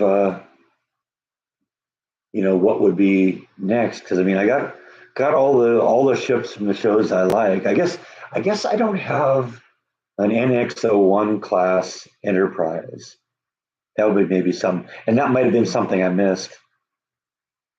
I have several of the shuttles. I have the shuttle Galileo. I think that's the one that you press the button and Spock talks. Um, I also have a Defiant from Deep Space Nine, Voyager from Voyager, Klingons and Romulans and Borg. I don't think I have any Ferengi vessels.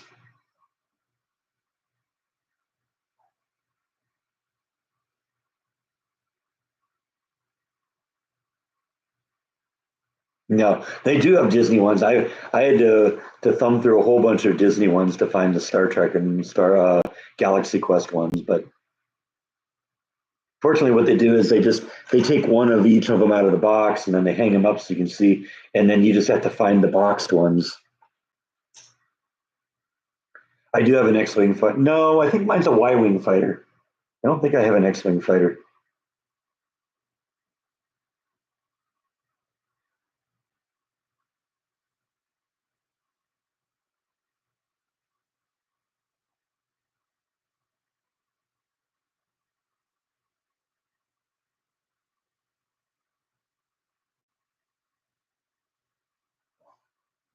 That's something I wouldn't mind going to either. Is the Smithsonian, not even just the Air and Space Museum, just the whole thing. And I suppose that'd be one of those things where you have to like just take a week and spend the time there.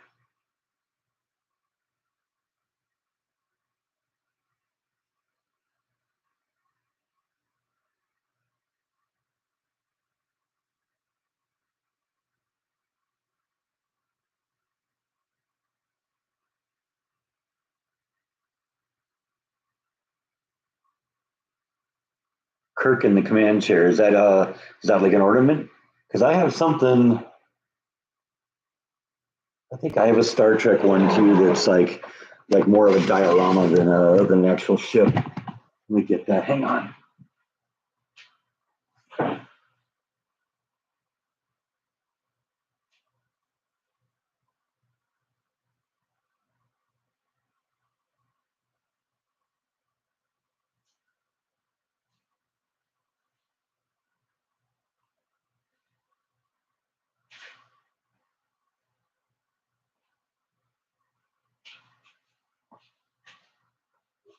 Yeah. I got this one, which is, like I said, let me see who it is here. It looks like it's Spock and Kirk and Dr. McCoy on the bridge. I don't know if that's the same one you're talking about. Actually, looking at it now, you can see it better on the camera than I can. I never realized in the view monitor there you can see another ship because you can't really see it when you look at it this way. Now, this is one I think that, yeah, this one uses a battery. So I could put a battery in here and I would guess that lights up then. And let's see what kind of battery it is. That's a weird battery. I don't even know what battery that would be. Doesn't look like anything normal. Almost looks like it'd take a couple of like hearing aid batteries or something. But you get a little bit of light from the of all things from the monitor I'm looking at, and it actually lights up. You can actually see the ship. In fact, I gotta wonder. I'm gonna have to look at this closer. If that's a scene from the Wrath of Khan, and that's the ship that had Khan on it. I would bet you that's what that is. You're gonna have to look into that.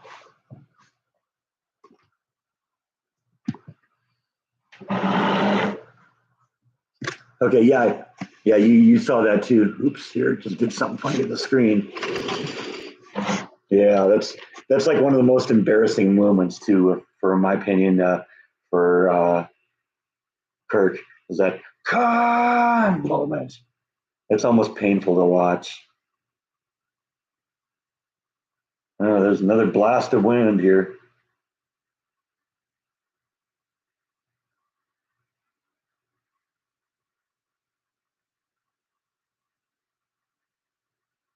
Yeah, so yeah, you said that too. Yeah, you said Wrath of Khan. Yeah, I think you're right. Because I mean, the uniforms look right.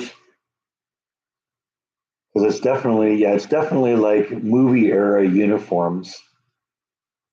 So yeah, I think that is. I think you're right. It's Khan.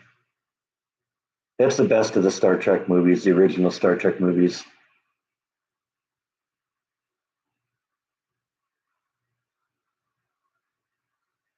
You couldn't pay me to live in DC.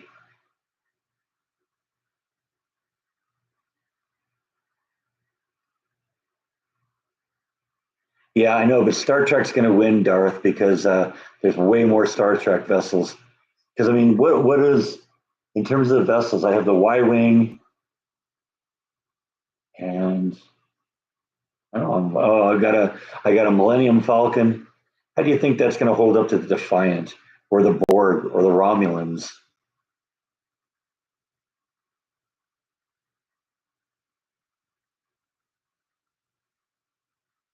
Millennium Falcon would get assimilated in a second.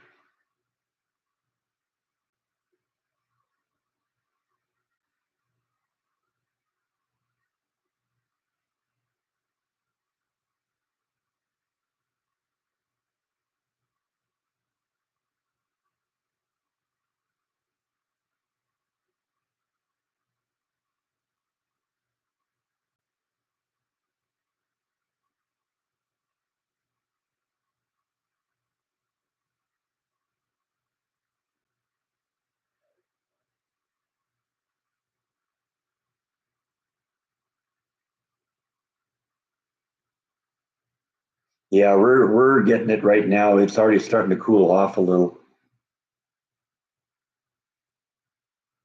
and we're supposed to be down like into the 20s, I think, tonight. There's a frost warning. So when I get done with the live stream, I'm going to go kind of prepare the house here. Got to put little covers on all the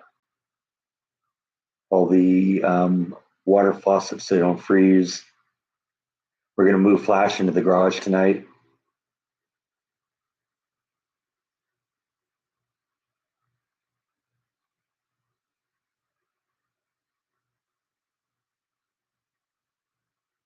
They're talking we may get some icy, freezing rain on Thursday, and maybe snow on Friday morning. I hope so. That would be fun.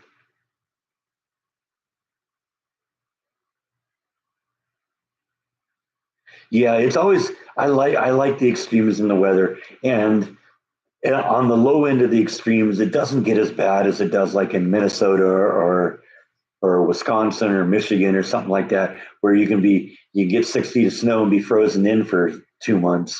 We get snow, and worst case scenario, it's gone in 2 days. Most cases, it's gone within 6 hours.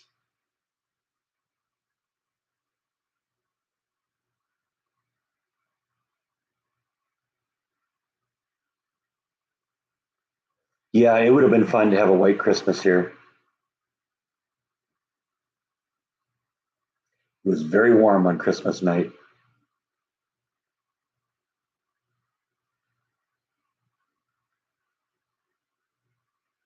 I was thinking today I might go out there with the rototiller and dig up a little bit more of that area now, because I think the next step now is to be start putting bricks in place. And before I do that, I got to dig out the lower area because I got to get it all to the point where it's lower than what the level of the first brick is going to be. Because I'm going to use that laser level thing to make sure that that remains it remains perfectly level all the way around. This is going to be a big job. I've never tackled something this big. I love that show, Tornado Chasers.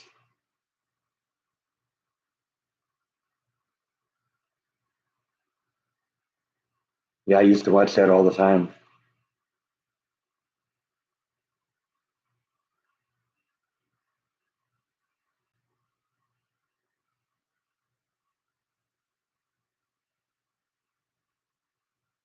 I like that movie Twister with Helen Hunt.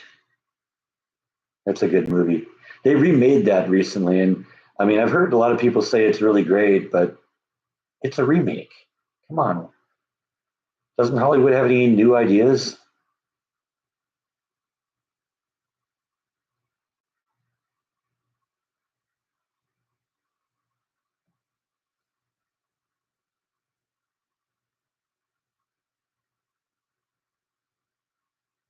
See, I was always thinking there. I was always thinking ahead because there were a lot of shows on like these reality shows that I used to like to watch, and on the same channel um, as the Tornado Chaser show, there was another reality show. It didn't last long called How and How Tech.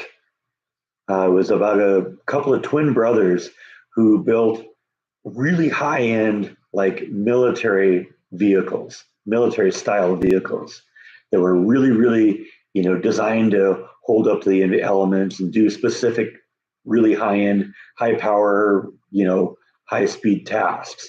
And, under extreme circumstances. And I always thought those two should get together. The How and How Tech guys should build some sort of a tornado chasing vehicle that they could drive right into the path of a tornado and have it go right over the top of them without any risk. That could be done very easily with if you had the money. And I could just see how great that would be. Have a How and How Tech vehicle uh, given to the tornado chasers. It's got all these angles on it, so it's like a stealth vehicle, so that the wind doesn't have anything to blow against and to pick up. It could be done. I'm thinking a vehicle that's like almost pyramid shaped, kind of flattened pyramid shaped. So it's maybe, like that as opposed to like this, but, flattened pyramid, something that could lower itself onto the ground so there's nothing to get underneath it.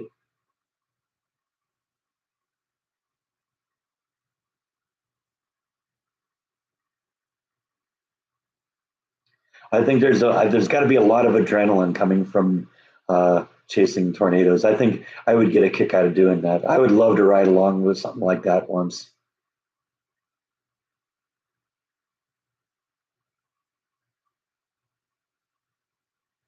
I remember that too, Darth. Thousand Ways to Die, and it told a bunch of stories about people who died in really bizarre ways. I remember one because I did see it. I didn't. I don't think I watched it in all of them, but like every episode was like 20 or 30 different ways to die or something. And they told the story of one of different people who died in bizarre and extreme ways. And I think one of them, a guy was like using was like rolling out, doing a steamroller to flatten out concrete or something on a hill, and he walked away to go to the bathroom, and the steamroller rolled forward, went over the porter potty, and basically flattened him. And of course, they reenacted the whole thing and with computer animations. Yeah, I never saw any of the Faces of Death. I remember that when I was in the '70s. Everyone talked about that when I was in like elementary and junior high school, but I never saw any of them.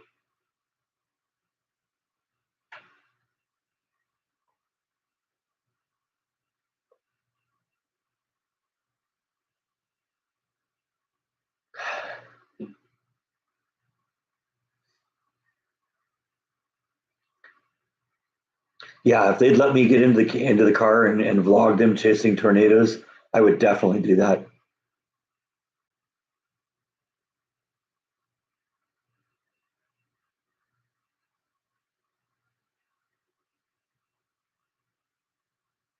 Yeah, I remember. Yeah, I remember some of them. I don't remember. Yeah, but I remember it was a horrible show. It was like it kind of turned my stomach at the end.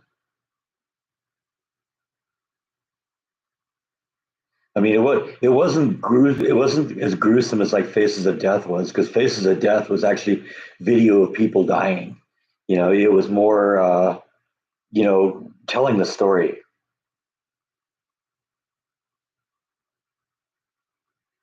I remember that. Yeah, I remember the snowplow thing. Can you imagine getting run over by a snowplow and surviving?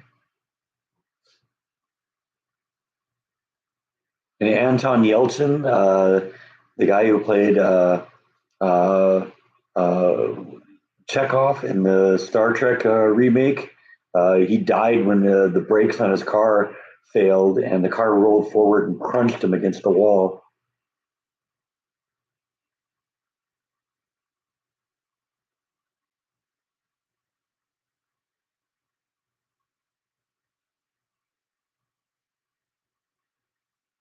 Yeah, yeah, that sounds. Yeah, I remember a lot of those. Like I said, it was a bunch of like clips of different things. Yeah, I liked Anton too. He was great. I liked him in what was that, like the fourth Terminator movie. He played Kyle Reese.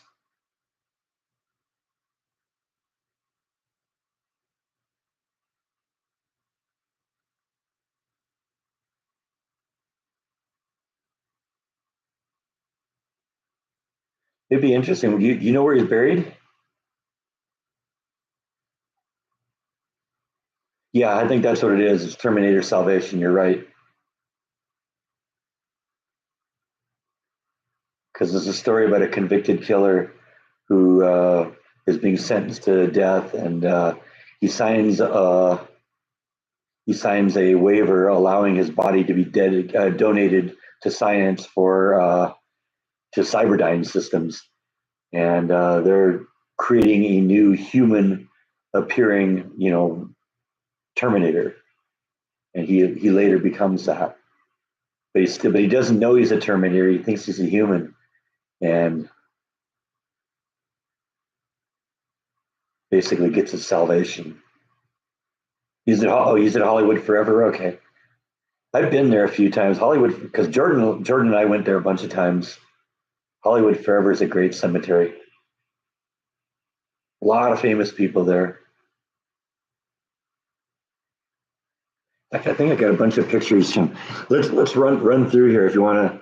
I always like cutting away from some live streams and go into other things here. I got a collection here on my Facebook page of like some of the cemeteries that I've been to. And let me see if I can find them. I'll show you because some of them, a bunch of them are from Hollywood Forever. Let's see. I think I have an album called Graves here.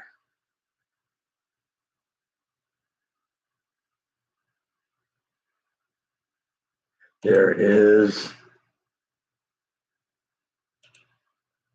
Okay, so let's do a little cutaway here. I like doing this because I can do this now. Okay. All right, we're gonna cut away to my Facebook page. So these are all graves that I've been to. This is Jayne Mansfield. I'm not sure if this is at Hollywood Forever. Don Adams, that's definitely at Hollywood Forever. So maybe Jayne Mansfield was too. Let's see, was that on the same day? It's the same day. I shot it on November 6th, 2010. So it must be there too. So that's Jayne Mansfield, Don Adams, and another shot of Don Adams's grave. Another angle. Hattie McDaniel, that was from Gone with the Wind, the black actor from who won an Academy Award. First black actress, I think, to get an Academy Award for Gone with the Wind. She's at Hollywood Forever. Oh, this was Johnny Ramone, I think, or Joey Ramone. No, Johnny Ramone. It's Johnny.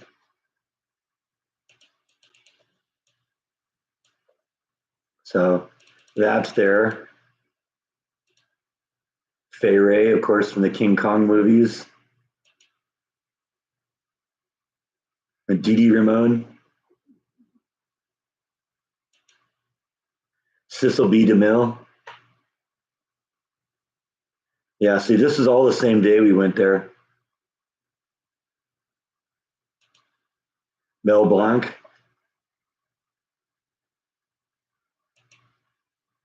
Estelle Getty. All you Golden Girl fans. Oh, this is a place that Jordan took me once when he was doing his, when he was before, between when he was like acting, he was also, I think it was before he was acting, he was like delivering meals to people. And he took me up to this place. This is the gate of the house that Roman Polanski lived in and Sharon Tate when the Manson murders happened. This is the front gate. They have a new address and the house has been completely demoed, but this is where it was. William Frawley, that's, I don't think that's at, I guess it is, William Frawley. So that's Ed Mertz from I Love Lucy. It's me with him. Richie Valens. Groucho Marx.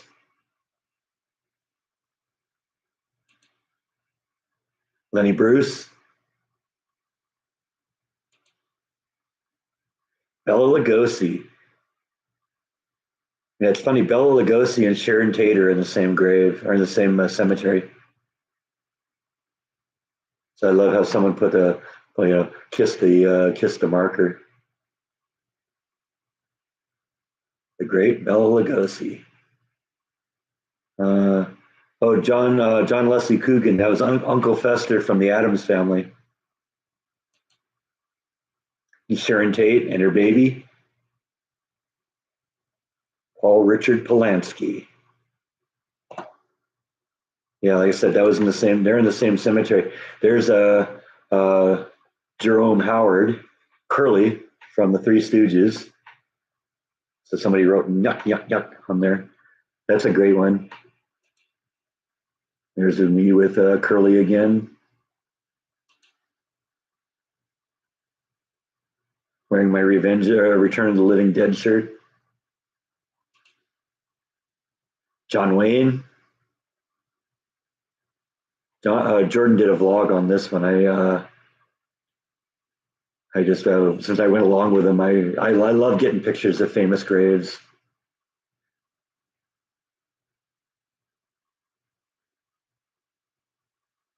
I remember shooting that one.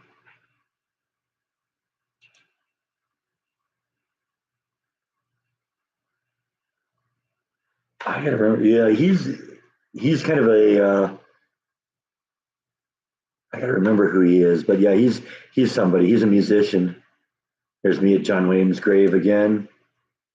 Red Fox. That was another one we went to with Jordan. That was in Nevada. Close up of Red Fox's grave. Tony Curtis. Lenny Bruce again. I'm doubling up here. Why am I seeing multiple ones here? Stan Laurel from Laurel and Hardy. John Ritter. Telly Savalas. Marty Feldman. Love Marty Feldman and Young Frankenstein. Tom Bosley.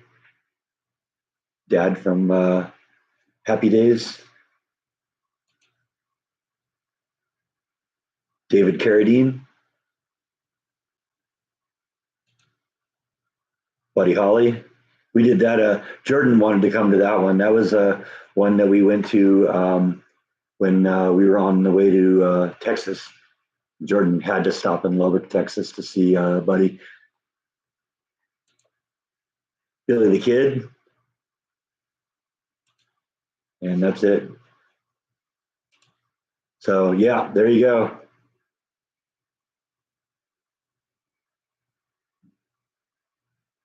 Now I got to read what you said here because when I'm sharing the screen like that,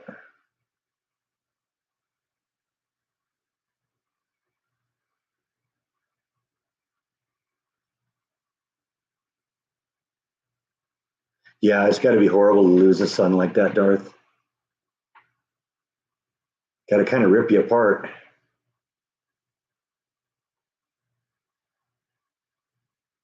Burt Reynolds is buried there. I don't know. Maybe Burt was still alive at that point.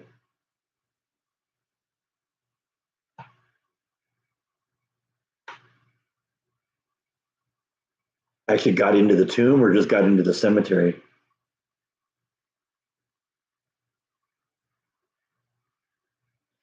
I don't know exactly what happened with Anton in terms of the car. The car started rolling. I know that there was a big lawsuit over it, and a big major safety modification was put into cars as a result of that.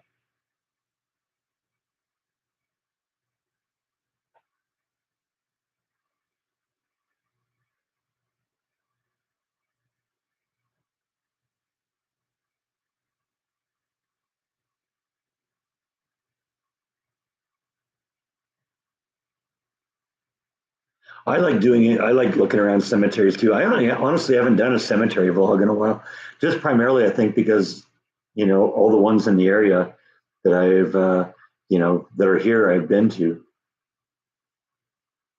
I think the last time I went to a cemetery was when I went to Denver Pyle's grave. Yeah, Hollywood Forever. That's where all sorts of celebrities are.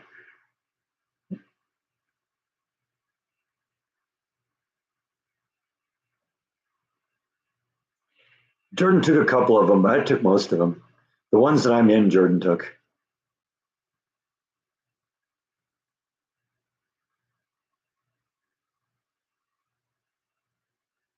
I don't know. Live stream's not. Holy crap! We're at 2 hours, aren't we? I didn't even realize that. Time flies when you're having fun.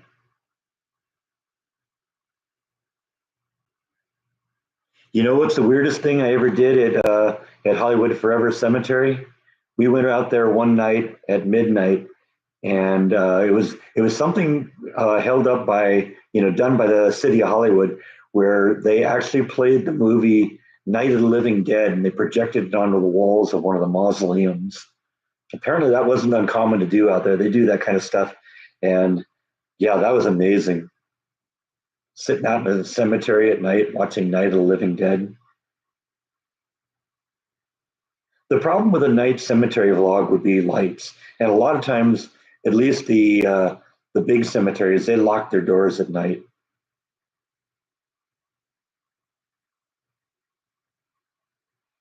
But some of the little ones,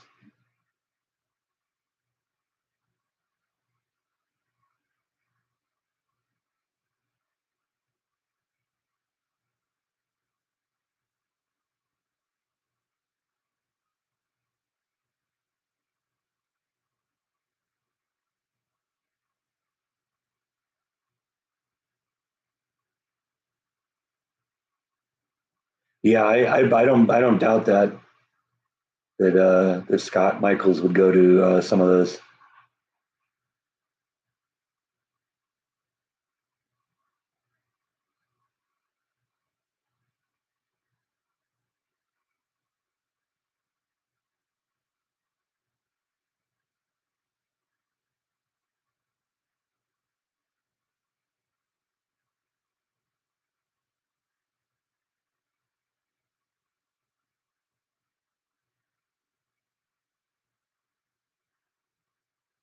Be good to get like if I was going to go out and do a night cemetery vlog, it'd be good to get like an infrared camera or something like that.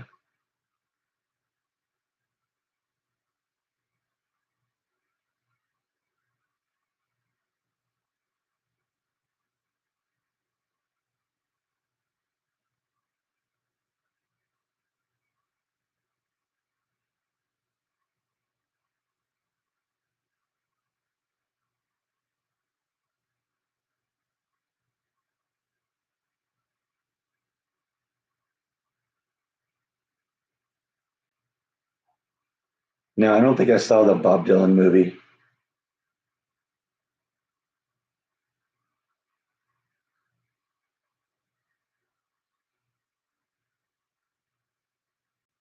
Yeah, I mean there are supposedly some haunted houses here in Waco, and I guess there are some tours that go through them. But I don't know if they allow video. A lot of times these things, they won't let you do that. I know one of the things that Jordan wanted to do one time when he was here a couple of years ago was that there's a private citizen has bought a house like I don't know 50 miles or from here or something like that and fixed it up to be a replica of the Munsters house. And he wanted to get in there, but he chose not to do it because they don't allow video in there. No, I mean I've listened to a little Bob Dylan. He was a little before my time. I like him in the Traveling Wilburys. God, the rate we're going is going to be the Traveling Wilbury before too long, isn't it? Because it's just Bob and Jeff that are alive now, right? Because George is gone. Um, Tom Petty's gone, and Roy Orbison's gone.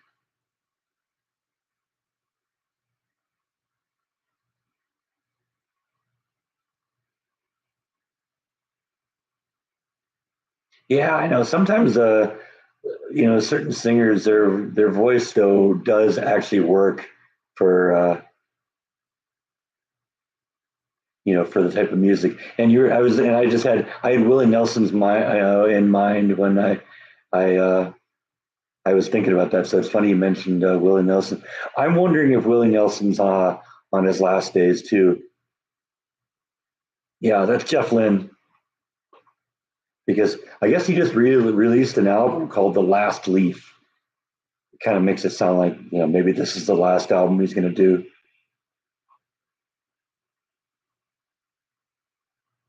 He has a peculiar voice too, but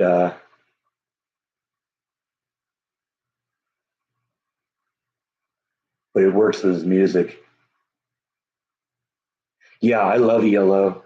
I got a couple I remember that's probably one of the first bands I was ever into. I remember when Discovery came out, and and I love that album. And then and I have a best of album. And that's the only two I have is Discovery and the best of. And I mean, Jordan got into the best of and became a ELO fan because I made him a copy of my disc. So that's kind of cool. So anytime anytime you hear him talking about Jeff Lynne or ELO, yeah, he knows about them because of me.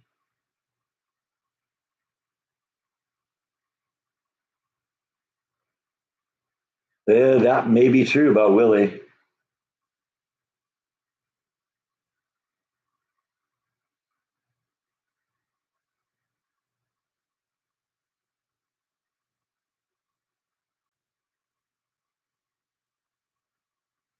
Well, he and Willie always kind of had a raspy voice. I don't think that's from him smoking weed because I don't know I don't know when he started.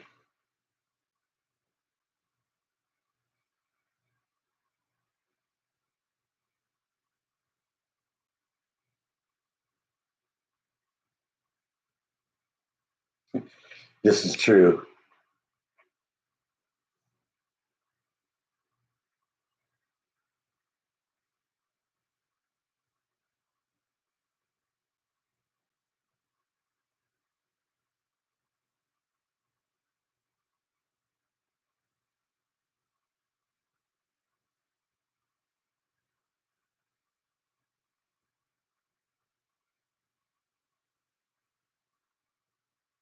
Well, I guess the differences aren't any chemicals in marijuana, or at least not any man-made chemicals. Yeah, Ringo's still around.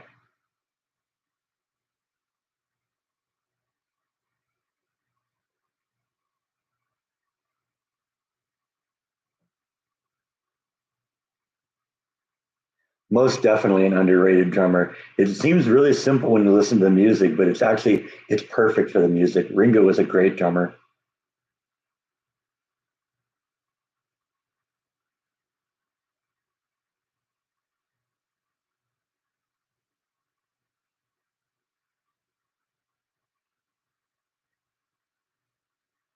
I don't think the Beatles could have been the Beatles without if any one of those four hadn't been in the band because they all kind of drove the way the band evolved. That's what I love about the Beatles. It's not the same band they were at the beginning. You know, you listen to Meet the Beatles and you listen to the White Album, and you wouldn't know they're the same band.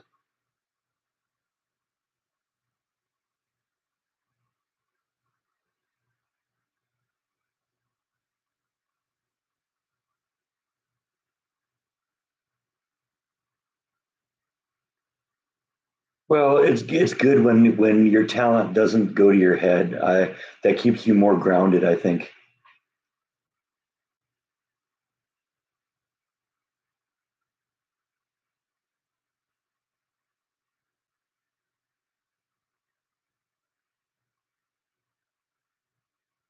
No, but he was the right band for the Beatles.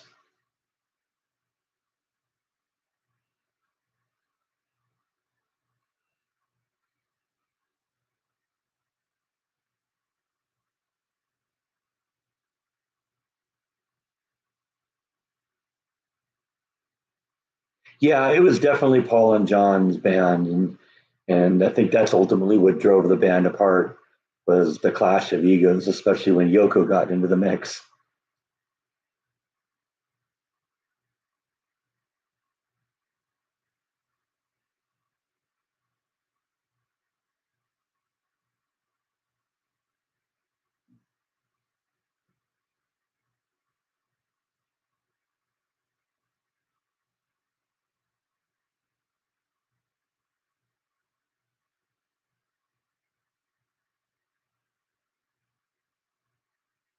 See, I think maybe George. I mean, George was a good guitar player, no doubt about it, and he you know did a lot of the really hippie stuff that the band did. So anytime you heard like a sitar, that was George.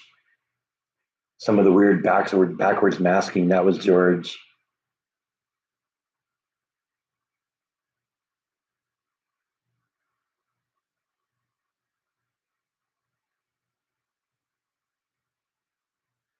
I remember the scene where Billy Preston was in there playing with you know the Beatles, and Yoko was in there, and she was like making weird noises, and Billy Preston was like, "What?"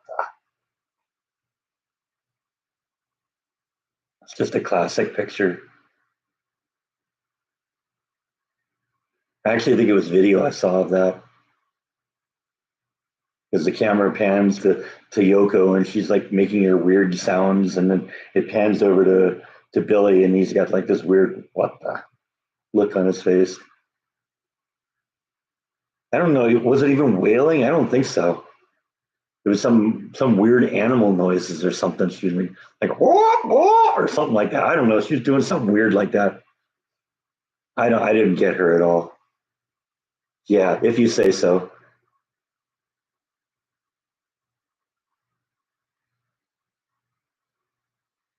That's why the only thing that anybody can think of when they think of Yoko Ono and anything she's created is stuff she did with John.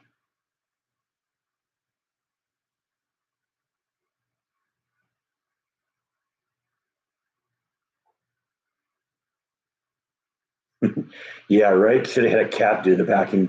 Probably done better. You could do better backing vocals for John Lennon, right? Buddy? Just some meowing and some purring. That was probably part of it, especially if he thought it was somebody who that he appreciated their artistic sense.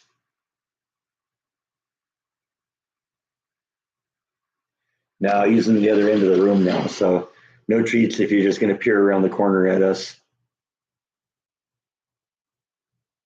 Anyway, it's probably time to wind this one down. We've been going for almost 2 hours and 20 minutes. Like I said, I got talking about pictures of graves and I lost track of the time, and all of a sudden it's 2 hours. And I don't know, the conversation wasn't winding down, but sometimes it's time to pull the plug. So that's what we're going to do. Thanks, everyone. I had a great time today. I'll see you next week.